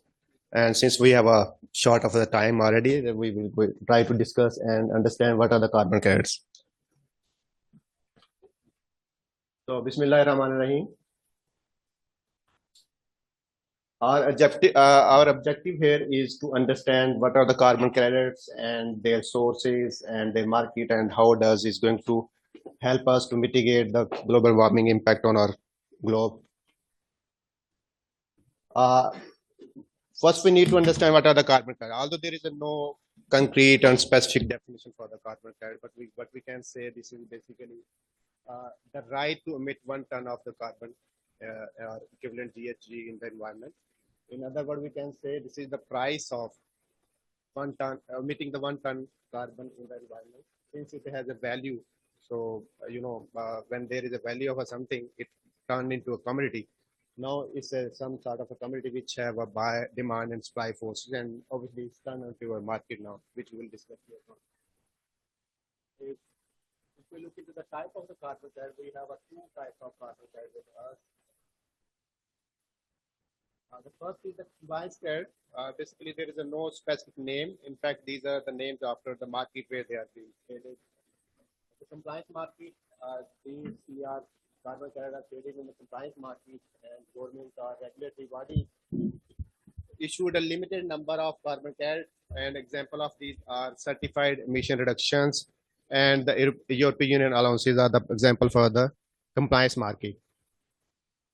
And the second option is voluntary credit. These are being traded in the voluntary market, and individual companies and organizations can purchase these voluntary assets to offset their carbon emissions. And the project generating these credits are usually certified and credit and issued and retained by the various registries work under the different markets. And the voluntary emission reductions are the example of these voluntary credits. We also need to understand where this comes from and what is the current status of the market maturity level. It was in fact started and conceived, this idea was emerged in the late 80s when the people started to talk about the global warming, and the economists proposed that there should be some cap and trade system. Cap is basically they were on the view that there should be some ceiling on the carbon emission in this environment to prevent this glow from the global warming. And cap and trade mean, and the regulators usually put some limit over the carbon emission levels, and on the same time they give value to that level. If somebody breaches that cap, they have to buy it from the person who remains below that particular level of the carbon emission. And during the next decades, in the Kyoto Protocol, it was the first time when the carbon credit was formally adopted under the UNFCCC, United Nations Framework for. So basically, United Nations Framework Convention on the Climate Change, where the Kyoto Protocol was signed in the Japan, and most of the countries adopted this. In the next decade, we see a lot of voluntary markets coming into the play because of the limitation with the regulated market, which is quite stringent with the compliances it has with this. And for the 2010s was a decade where basically people start focusing more on this. And the Paris Agreement was a very, very important agreement where almost all the countries signed on this Paris Agreement, and there was a target to set to reduce the temperature of this globe by a minimum 2 degrees centigrade, and a monetary value was also set up. Like they set a target of $100 billion after the 2020 to spend from developed country to the developing countries to mitigate and to fight with the global warming. And now we are in the era of the net zero. Net zero is basically a further extension to the voluntary market, where the first and foremost objective is the countries have made responsible to look into their carbon emission numbers, and NDCs has been issues where every country has to calculate its emission factor, emission level, and then have to try to mitigate it through different sources where they can remove the carbon emission and make it at a zero level. And obviously, this is the most ambitious target they have set, and we are now working on this. And now we will try to look into the different sources we have for the carbon credits, and the issue is where they come from. These are basically avoidance based or absorption based. Avoidance is basically the complete avoidance or partial avoidance. It's basically you can say avoid the carbon. It can be partially or fully, and absorption is to directly remove the carbon from the environment. The first and foremost absorption-based source of the carbon credit is the renewable energy, and I think most of the audience is familiar with the renewable energy and the sources of it. And then the second is fuel substitution. It's not a complete reduction. In fact, it's a partial reduction in the carbon credit, where we are switching to the more green fuel base, where the carbon emission is lesser than the previously used fuels. And even now we are switching to the EVs as well. That's also will help us to fight the global warming. And the third source is avoidance-based source is the waste management and recycling, where we extract the methane and use it for the later stage. And even in Pakistan, we have a source of composting. There was a project in Pakistan, Lahore, named as Lahore Compost, where they generated the carbon credits in Pakistan. And waste to energy products are also a source of a reduction of the carbon credit. And energy efficiency, that's a topic which we discuss a lot nowadays. This is also a source of reduction of the carbon emission in the country, where we come from both from the industrial and domestic use, and we are here for the with the efficient lighting as well. So these four, if we look into these four, are absorption-based sources of the carbon credit. And the next category is the absorption-based carbon credit, where they reduce the carbon by removing directly from the air. And the forestry is the biggest source of removing the carbon from the environment. And the coastal areas, obviously forestry is for all part of the country, and for the coastal areas, we have option of mangroves restoration, which is again a very good source for the absorption of the carbon dioxide from the environment. And in the developed countries, there is also a method of capturing the carbon dioxide directly from the industry and storing it for the later use as a fuel. And then lastly, there is a sea-based solutions, algae farming and restoration of seagrass is the example. This is also a very good source for the absorption of the carbon dioxide and emitting the oxygen, in fact, in the environment. So these four are the sources of absorption-based costing. In Pakistan, we were mostly are aware with the renewable energies and the fuel substitution. From the absorption point of view, we are not much, aware, and we're not using our potential right now. You people might hear that a year back, Sindh government have sent some carbon credit in the international market based on their mangroves in the coastal areas of the Sindh. Quickly, we will see what are the carbon markets and where we can, purchase these carrot or sell these carrot to earn some revenue or to reduce the carbon emission. It's basically a financial mechanism designed to reduce the greenhouse gases emissions by placing one price on the carbon. So as the earlier mentioned, it's a basically price of emitting the 1 ton of the carbon in the environment. We have two type of carbon credit markets. One is the compliance. We call it as a regulator market as well, which is not, very popular nowadays. We have moved to the voluntary market and net zero market. It was a compliance market, was a cap and trade system where the cap was put up on the emission level, and the reduction was also allowed as in the form of allowances. If somebody remained within the limits, he has allowance to sell it to the person who has already exceeded the cap of international body.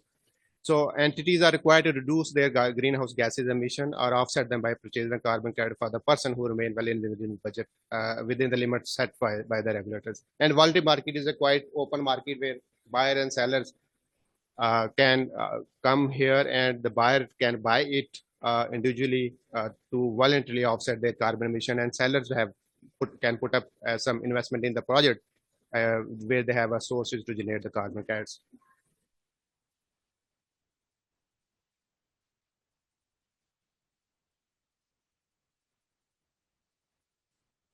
Sorry, just the last concept is carbon offset. There is a basically voluntary market concept where somebody can purchase the carbon credit to compensate for the emissions they cannot be directly reduced, which allow the company to neutralize their carbon credit. So in a picture, we can easily identify how the voluntary market works. For example, there is a carbon emission from the red side where they have an industry, and they have put some goal for the reduction of the carbon emission. And on the other side, there is a project which has a source of generating the carbon credit. So they can obviously trade it in the voluntary market to just reduce the carbon emission level. So thank you guys. I hope you guys will be able to understand the carbon. Although we are short of the time, but I try to make it. Thank you guys. Thank you.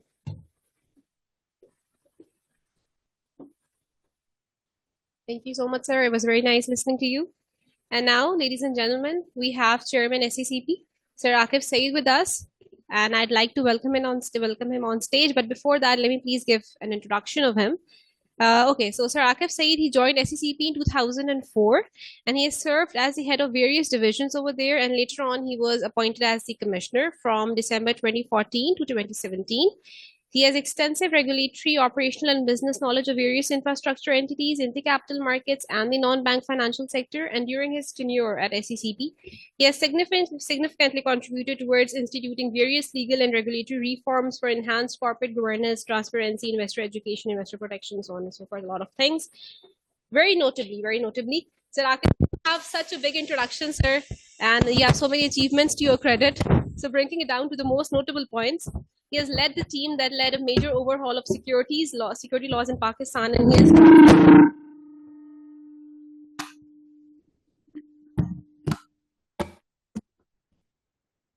okay. So, he led a major overhaul of the security laws in Pakistan, and he has drafted the New Securities Act 2015 and Futures Act 2016. And I'm very surprised. These acts are drafted by him. The ones that we have been memorizing all our tenure in CA. And then his professional experience also extends to the private sector, including roles at the American Express Bank and as a consultant for the Asian Development Bank. And later on, he was a part of the team that prepared Financial Market Development Plan 2020 to 2027, which is now in the implementation phase. And I guess that's it. Let's now please invite him on the stage so that we can listen to what he has to say.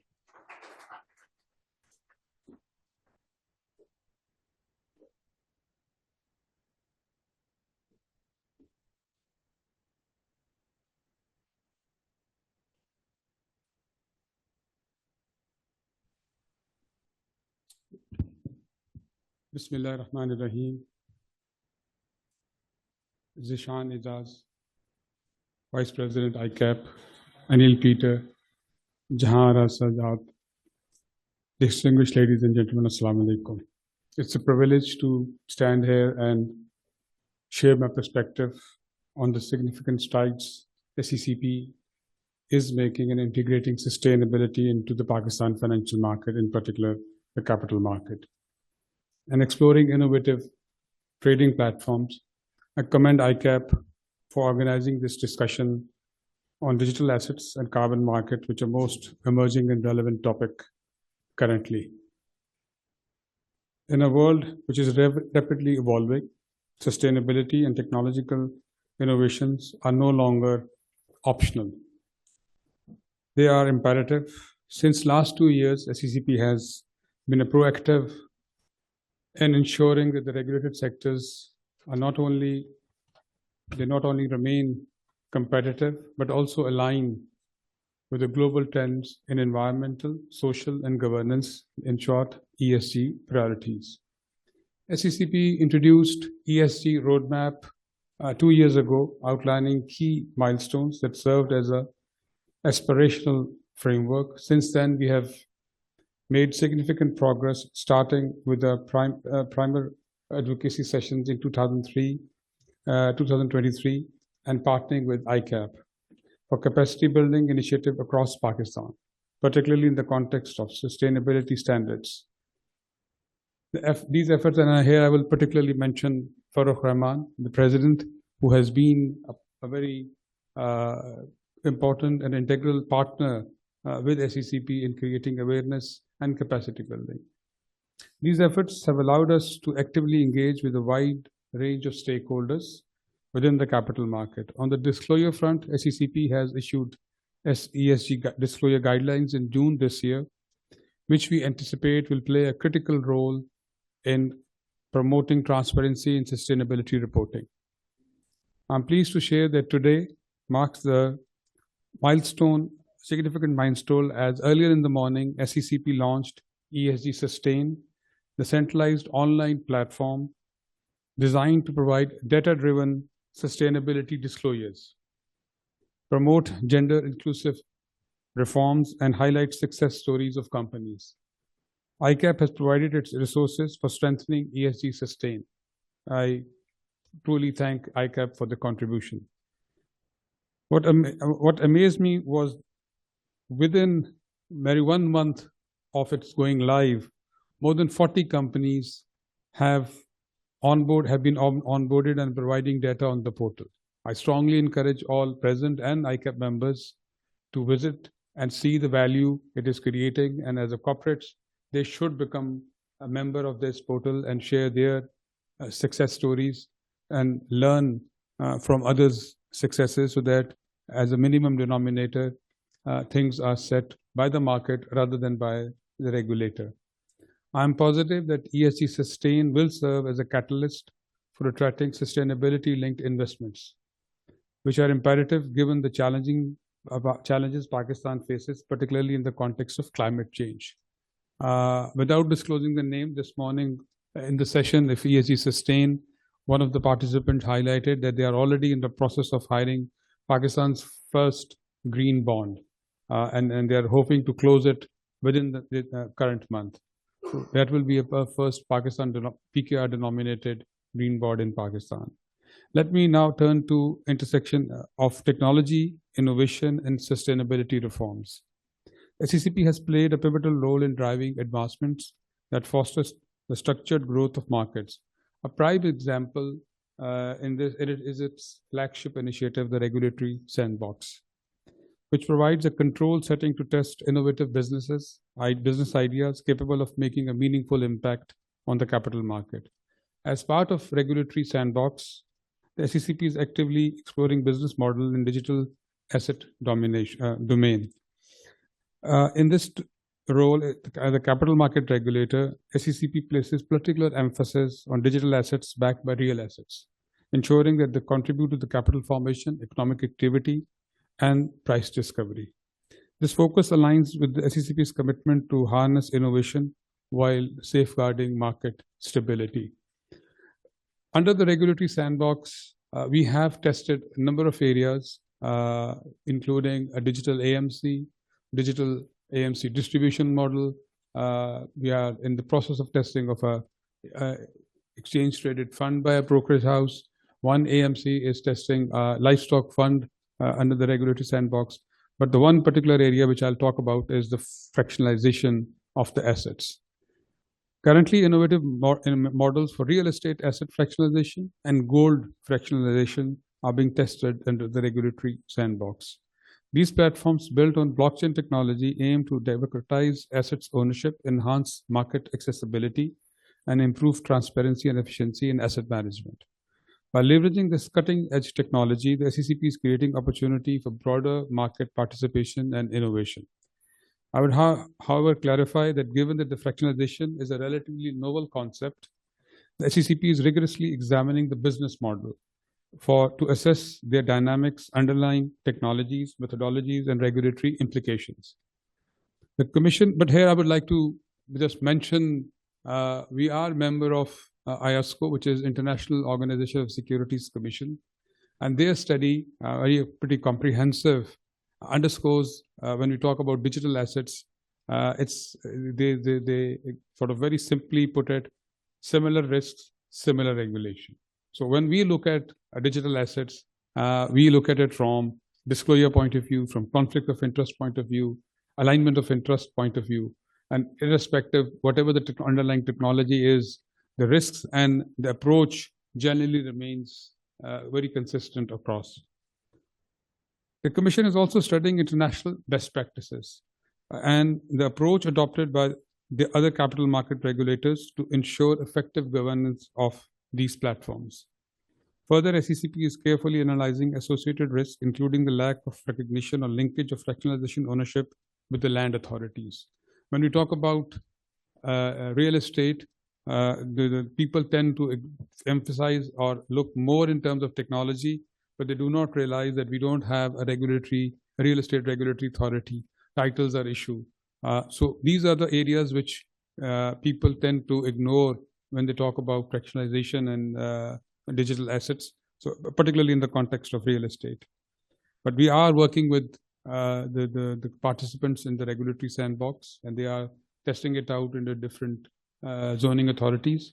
So as we both partner and learn from each other, hopefully we will be able to come up with a solution which is acceptable to the regulatory body, but at the same time as caters the market demand also. And that's the balance we are trying to find out. Beyond the real estate investment risks, these challenges underscore the need for robust regulatory approach. Therefore, in order to mitigate potential concerns, the SECP is actively collaborating with the key stakeholders to develop a comprehensive regulatory framework. This framework aims to ensure proper regulation, monitoring, and supervision of asset fractionalization platforms, safeguarding investor interest, and maintaining market integrity. Another question or dilemma we are facing is, should there be one centralized platform or should there be multiple platforms? Whoever comes in to fractionalize assets should have their own platform.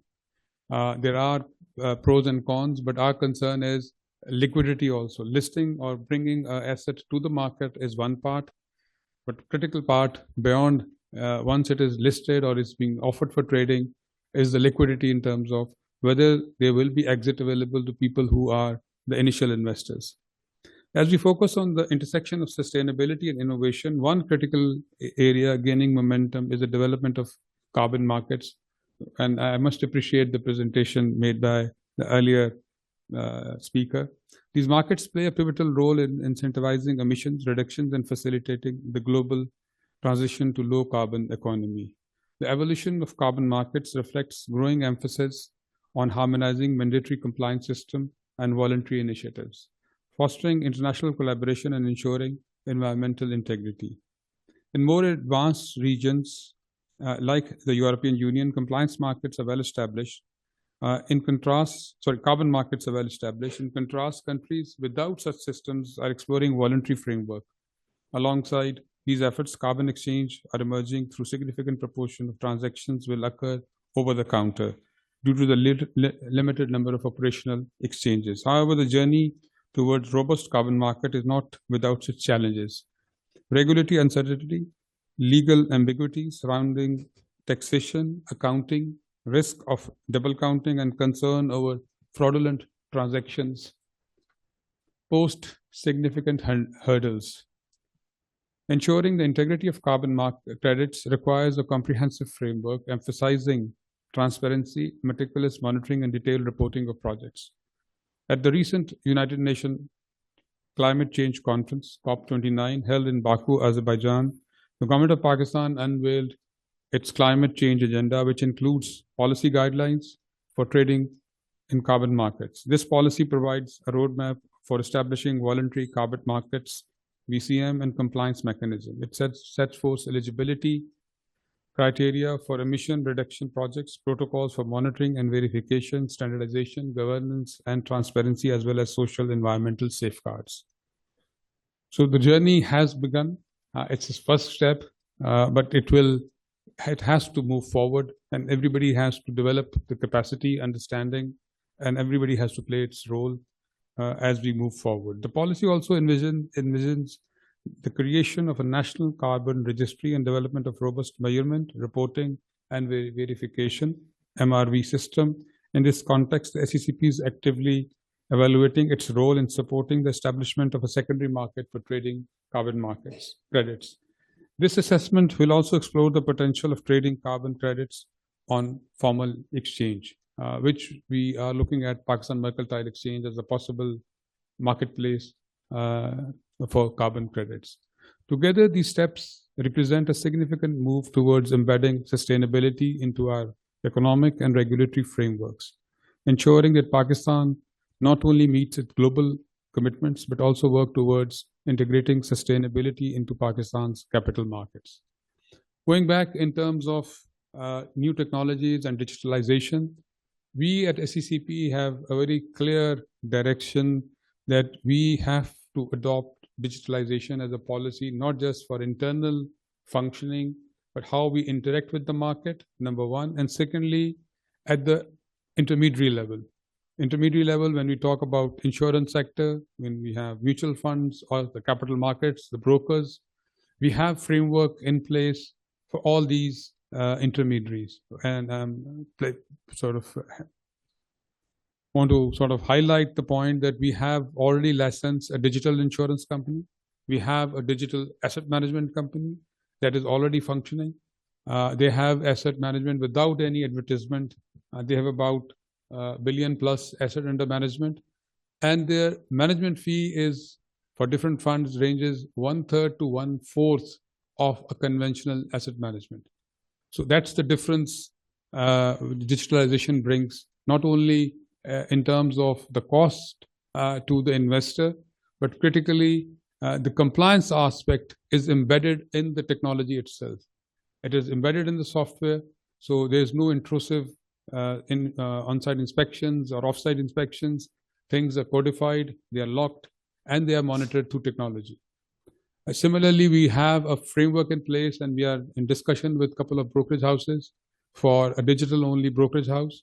So technically, they only have to have a laptop, more or less, or a computing system, and then they can plug and play.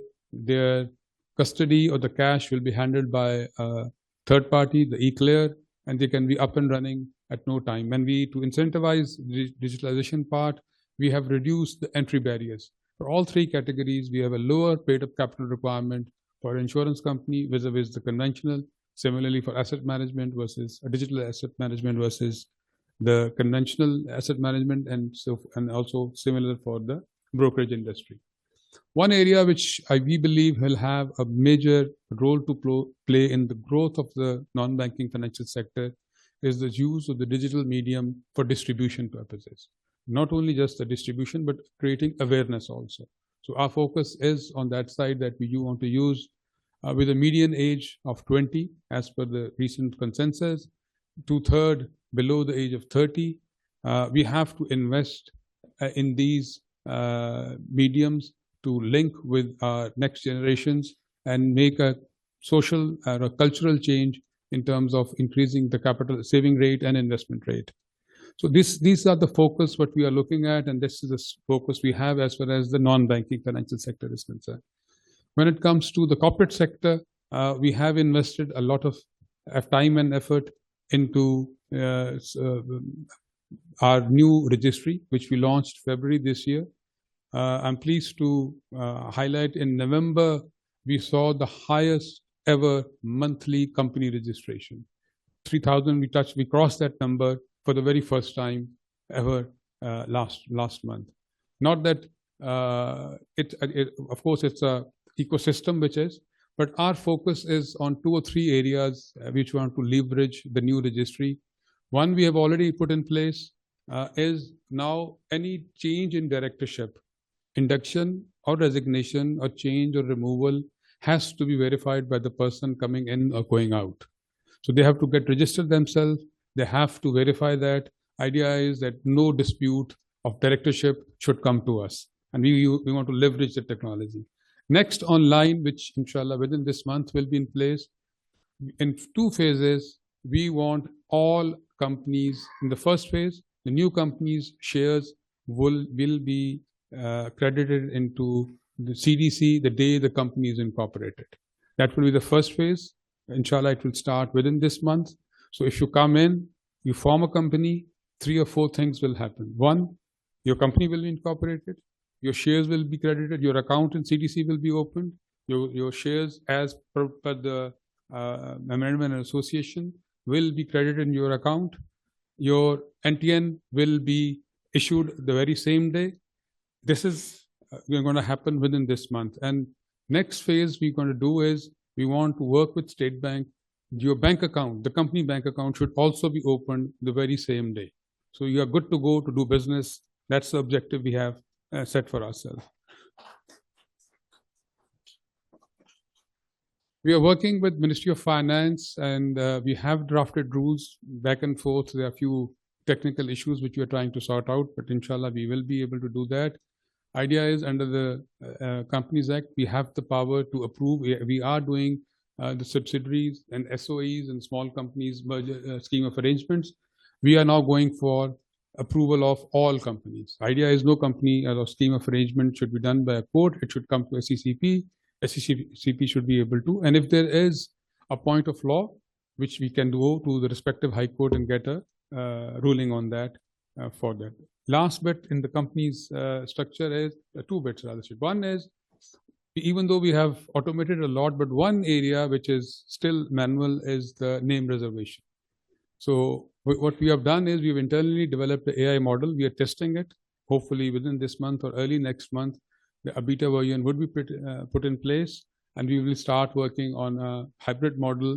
The initial results will be through the AI model, and if required, human interaction would come in.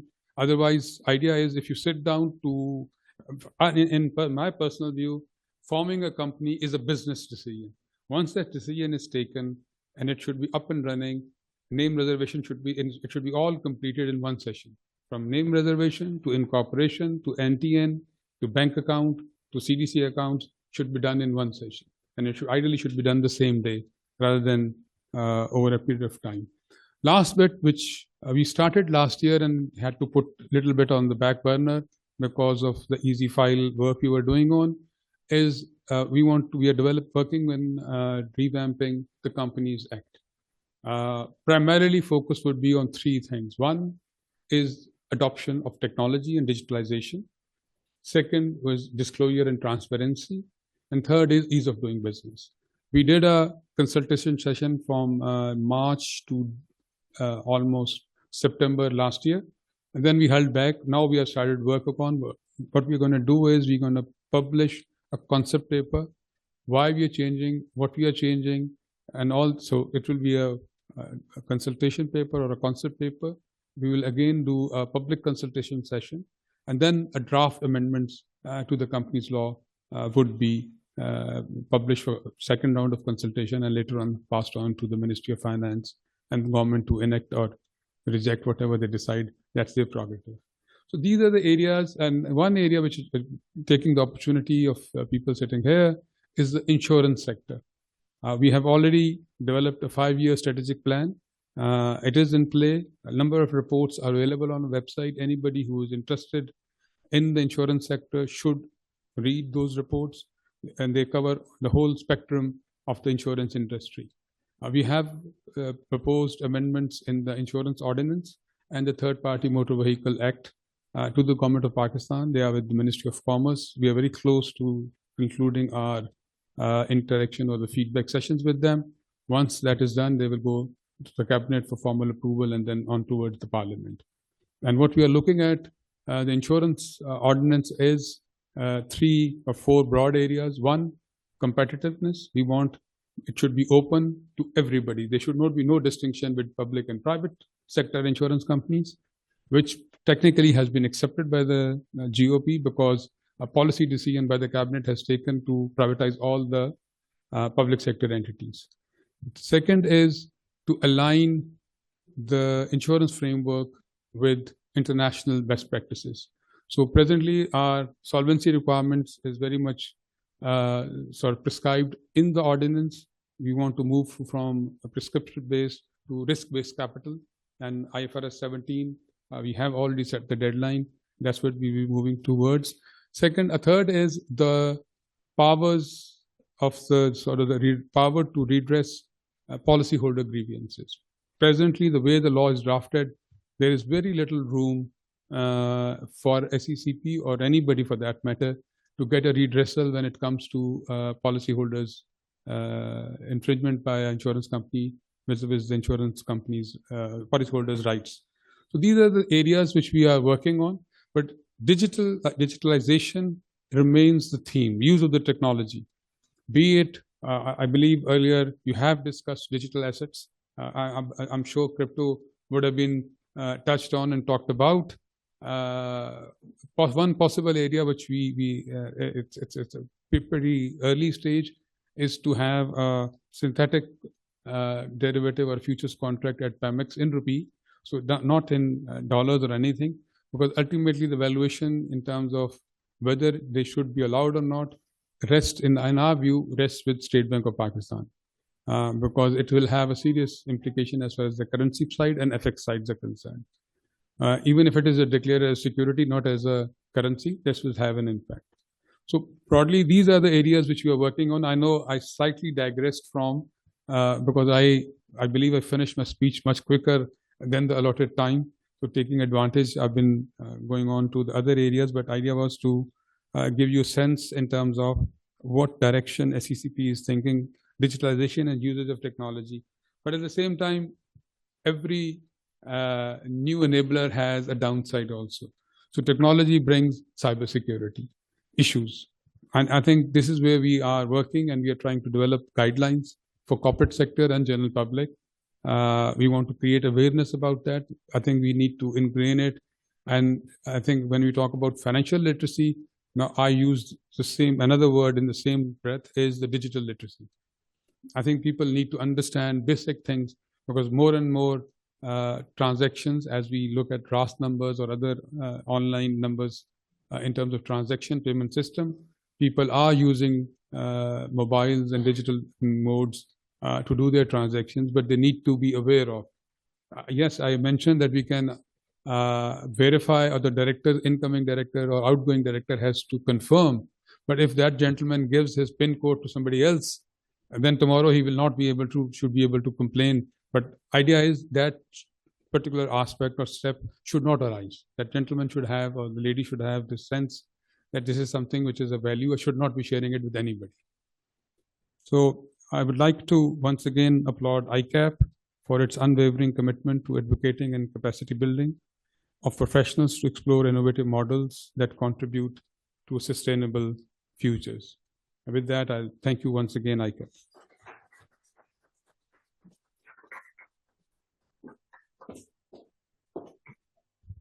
Thank you so much, sir. It was very insightful. But at the same time, I'm a little scared about the amendments that are coming to the Companies Act. Are there going to be a lot? As far as you learn the essence of a law, yeah, then it helps you to understand. You don't have to memorize every section. You have to understand Okay, okay. Thank you so much. But Okay. I'm not saying it right now. When I was joining way back in 2004 SECP, I was asked a particular question: what is section this and this of company law?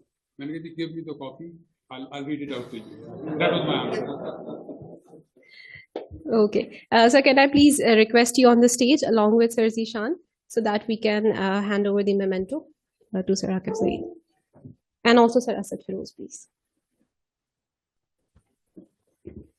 Okay, ladies and gentlemen, let's now move forward with our next speaker for the session, which is going to be Sir Hamid Rashid. Sir Hamid Rashid is a master's in banking and finance with more than 17 years of experience in providing transaction advisory to a number of power and infrastructure projects, including preparation of market assessments, feasibility studies, bankable financial models, corporate and project finance, and so much more. And he's also worked with UNDP as a climate finance expert, where he has been working on strategy and instruments for greening the financial system of Pakistan, which is very interesting. So can we please have you on stage for your keynote speech?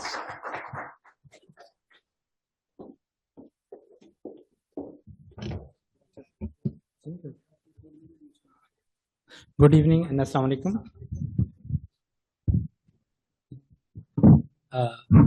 Thank you, ICAP, for inviting me to speak on the topic of carbon markets and its relevance in Pakistan.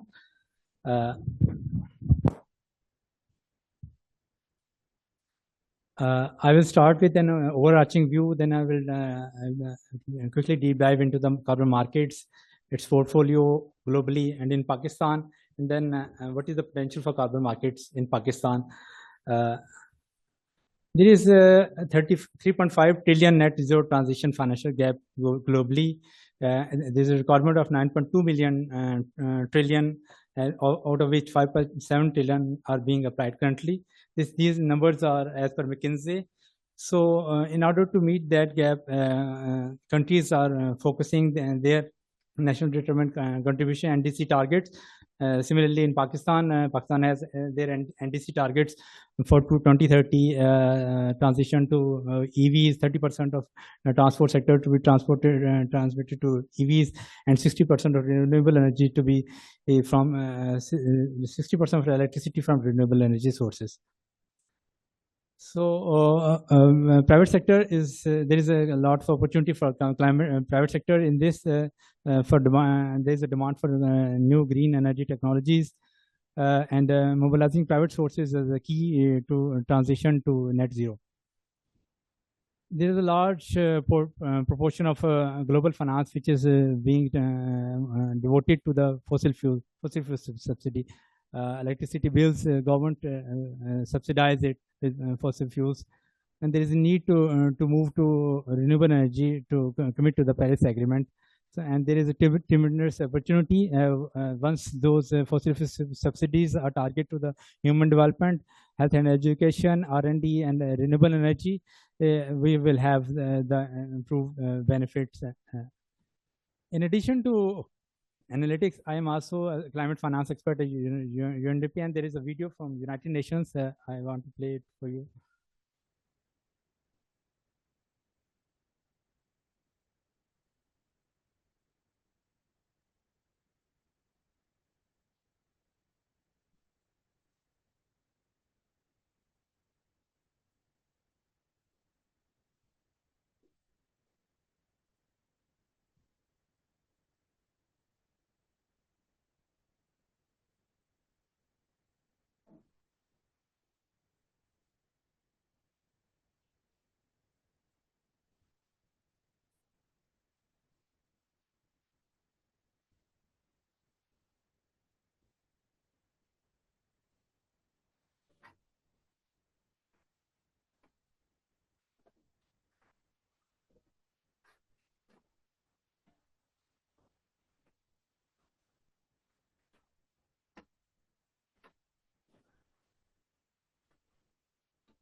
You okay? Need a minute? Cool.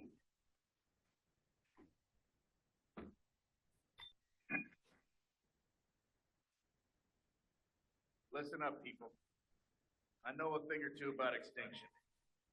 Let me tell you. You kind of think this would be obvious. Going extinct is a bad thing. Driving yourself in 70 million years, that's the most ridiculous thing I've ever heard. At least we had an ass. What's yours? You're headed for a climate disaster, and yet every year governments spend hundreds of billions of public funds on fossil fuel subsidies. Imagine if we spent hundreds of billions per year subsidizing giant meteors. That's what you're doing right now. Think of all the other things we have. Around the world, people are living in poverty. Don't you think helping them would make more sense than, I don't know, paying for the demise of your entire species? Let me be real for a second. You got a huge opportunity right now. You rebuild your economies and bounce back from this pandemic. This is humanity's big chance. So here's my wild idea. Don't choose extinction. Save your species before it's too late. It's time for you humans to stop making excuses and start making change. Thank you.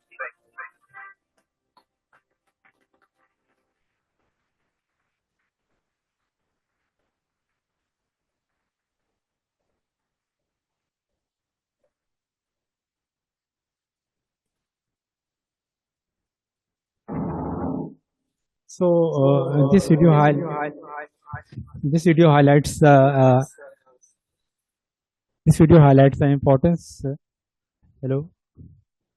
So this video highlights the importance of move toward net zero transition and the climate change impact which we are facing nowadays. So now I will move toward carbon markets and their pricing. Carbon market is putting carbon pricing is putting a price on the carbon, and this price is being put to achieve carbon mitigation targets, incentivize private investments to move toward renewable energy and combat the climate change we are facing current days. There are 4 types of carbon pricing instruments. First is carbon taxation, then emission trading system, third is result-based mechanisms, and fourth is crediting mechanism, which we know as carbon credits. Now I will quickly deep dive into these 4 one by one. So carbon taxation is putting tax on the carbon emissions and to reduce the greenhouse gas emissions. Here is an overview of carbon taxation being implemented globally. EU is on the top, and you can see that the lowest carbon tax being imposed is the Poland, and the highest carbon tax imposed country in EU is Switzerland, which is imposing 122 euro per ton CO2 emissions.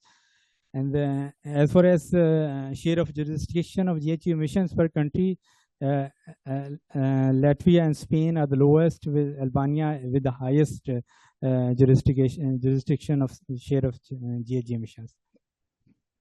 As per OEDC, they have just identified what should be the carbon tax, which is beneficial, and 30 euro per ton is the low end. The mid on the middle is 60 euro per ton, and the highest is 120 euro per ton of CO2 emissions. And then what are the ways to establish effective carbon taxation system in Pakistan? We need to build public political consensus through public education, stakeholder engagement, designing of carbon tax policy, which government of Pakistan is working. And then there are certain legislative approvals that are required for introduction of legislation and the process and implementation and monitoring and evaluation. These are some of the factors which are to be considered by implementing and establishing effective carbon tax system in a country. Second is emission trading system. In this system, this system is mainly applied domestically. We put a cap and trade system. It's a resulting based mechanism through which government regulates the emission tradings, where one party emits CO2 emission to a certain cap, and then other party is being paid in for excessive emissions. This is a global overview of emission trading system and carbon tax implemented globally. You can see the Europe and America are ahead, and 25% of global emissions are now regulated. Pakistan is in the process of implementing carbon tax and emission trading system. They are just under consideration, not being implemented. You can see the Pakistan in this figure. Here is an process of establishing emission trading system in a country. We have to prepare, engage stakeholders, set the caps, set the scope, promote and compliance and performance, and then at the end evaluate and improve the emission trading system once it's being implemented in the country. Third is result-based mechanism. This approach is focused on the payment for outputs related to climate change. There are certain funds like Green Climate Fund, GEF, and other funds which contributes to climate change projects. These are on the basis of that once you commit to certain goals, those funding could be available for those projects. And the fourth is crediting mechanism, which is known as carbon credits. Carbon credits are required to offset 1 ton of CO2 emissions, and for removal of carbon, there are the international based on international agreement, and there are domestic compliance based and voluntary based. It is an overview of all the 4 pricing instruments, non-market and market-based. So carbon taxation and result-based mechanism are non-market based approaches, where carbon crediting mechanism and emission trading system are the market-based approaches. Carbon taxation, you can see it's directly implemented on the emissions. Result-based mechanisms are based on funds, based on your targets, which party claims that they will meet certain targets, so that funding is available for that. Third is emission trading system. It's government regulated, and for the carbon crediting mechanism, it's either government regulated or voluntary carbon market (VCM), which is implemented internationally. So when we come to the main suppliers, in case of carbon taxation, there is no main supplier because the government is going to deduct tax on CO2 emissions. And for result-based mechanism, these are certain projects which commit to certain climate targets. So its main suppliers of those projects. And emission trading system, since it's a domestic, so it's the emitters are basically the suppliers of those projects. It is a comparison of compliance and voluntary carbon markets. Compliance markets are regulated by government, and voluntary carbon markets are non-regulated. Participation of compliance market is mandatory since mostly it's domestic based, so you have to comply with those. Voluntary, and in case of voluntary markets, is voluntary participation. Carbon market instrument in case of compliance market is emission trading system, cap and trade system. And in case of voluntary carbon markets, it's carbon crediting. And main time of transaction is centralized market-based transactions, auctions in case of compliance markets, whereas in case of voluntary markets, it's in between buyer and seller, as in case of carbon credits. Here is an overview of certain different types of carbon credits for different types of projects. Like the carbon credits can be made on forestry and land use, renewable energy, which is Pakistan.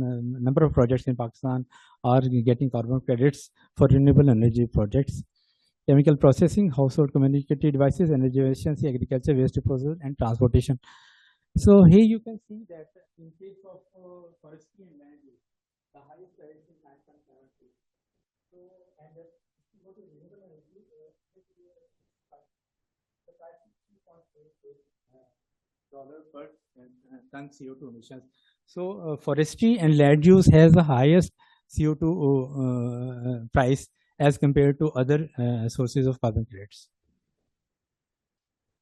This is again a global overview of where the carbon credits and VCM are mostly targeting. The price for carbon credits right now it's around 20, and in 2028 it is expected to rise to over $100.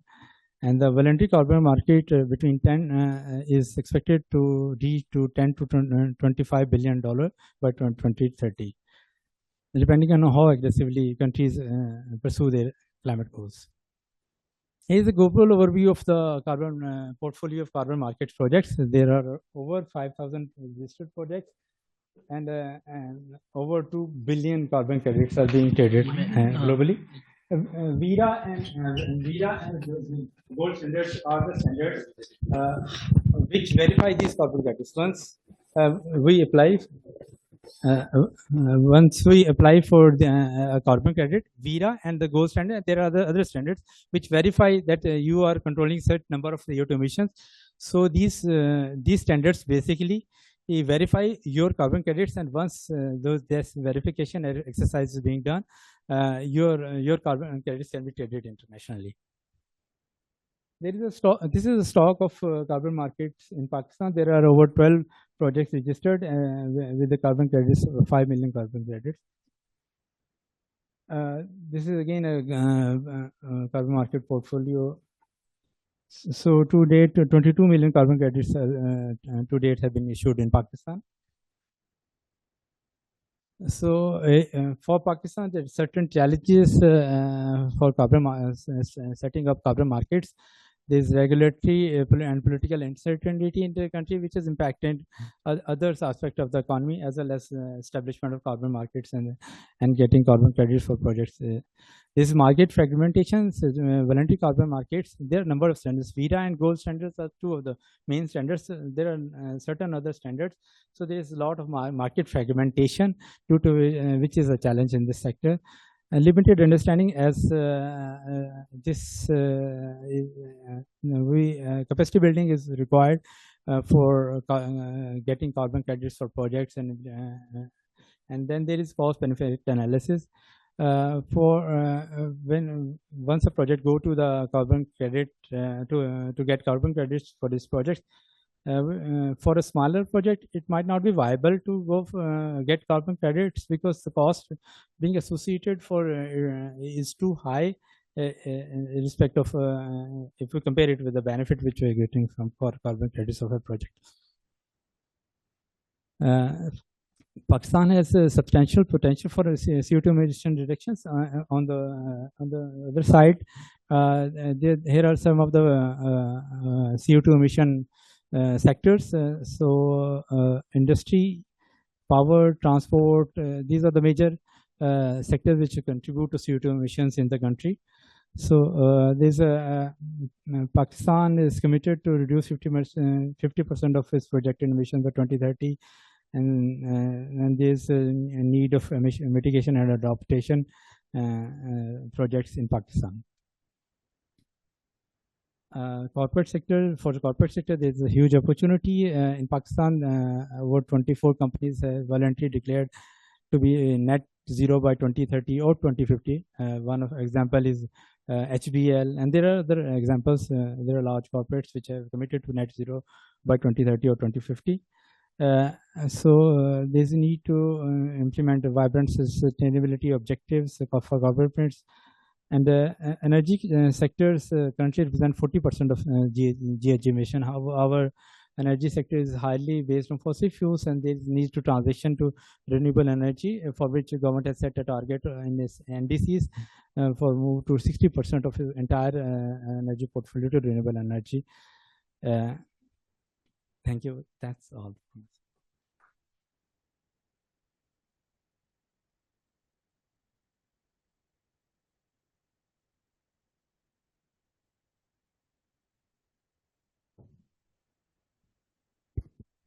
Okay, thank you so much, sir. And now we're moving towards the closure of this session, for which I'd like to invite Sir Zishan Jaz on the stage. As we all know, he's a fellow member of the ICAP, and he's also a partner at KPMG Tax. Plus, he's also the head of office management for KPMG Lahore, and he has been serving the profession for over 20 years now, handling corporate and taxation affairs big time, sir. So can we please have you on the stage? And he's also the vice president of ICAP, that I forgot mentioning, so sorry.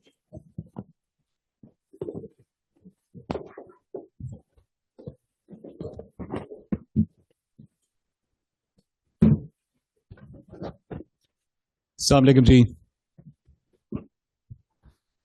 First of all, I would really like to thanks Akif Saab being here. We were just discussing, I was actually appreciating his efforts throughout. Last couple of years, he has been there in all the joint projects we have taken with ICAP and with SECP. And seriously, that's a great effort. We really appreciate his contribution throughout, not only regularizing the corporate environment in Pakistan, but also facilitating this whole process. Here, I would also like to appreciate all the speakers, Hamid Saab, Suhail Kashif Saab, Shaukat Saab, and Dr. Fariha, for sharing their wisdom and putting in all the ideas and bringing in those ideas before this forum and upscaling and bringing those where the world is heading actually. So apart from that, I would also like to appreciate Ms. Jahara's effort for bringing in this, holding this wonderful event. We have heard a lot about the digital assets and the carbon credits. I'm not the expert on those things, but frankly speaking, one of the reasons, yes, I'm the vice president, but and I was supposed to give the closing remarks, but one of the basic reason was I wanted to educate myself that what are those things. I've been hearing a lot about those things, but coming here, listening to those speakers, those presenters, frankly speaking, that was my objective today. When it comes to where the world is going, digital assets, this is something we understand. There has been conflicting views on that when it comes to our country, but there are a lot of things happening. I recently heard that there has been a committee being formed to think about how to take things forward as far as the digital assets are concerned. In addition to that, we need to understand how this is being linked with those carbon credits. Practically, the world is moving towards blockchain-enabled carbon credits, actually. So that's where the digital assets come in. And obviously, the carbon credits itself is related to sustainability and ESG. So effectively, these are the things where the world are moving. We understand there are risks like which Akif Saab and other presenters highlighted, which are related to regulatory frameworks. We also understand there are challenges when it comes to taxation, taxing those things. But this is something we know these are happening in the world, and there are being related regulations being implemented, systems being implemented. And we as a world, as a part of the world, we also need to appreciate and move forward on those lines. In any case, I hope when it comes to my last colleague, the speaker highlighted about that carbon tax, हमारे मुल्क में ना super tax के बाद और बहुत सारे taxes के बाद अब आई होप कि एफबीआर से यहाँ पे कोई नहीं बैठा हुआ, वरना कल सुबह ये कार्बन टैक्स का विदाउट अंडरस्टैंडिंग के कार्बन टैक्स कहाँ लगाया जाता है, लग जाएगा, ठीक है, तो वो बाद में सोचेंगे कि क्या करना. So that was another concept. Anyways, once again, I would like to thank all of you being here. And I would also like to appreciate NRC for putting this together. Again, Ms. Janarara, putting this together. Thank you very much once again. God bless you. Thank you.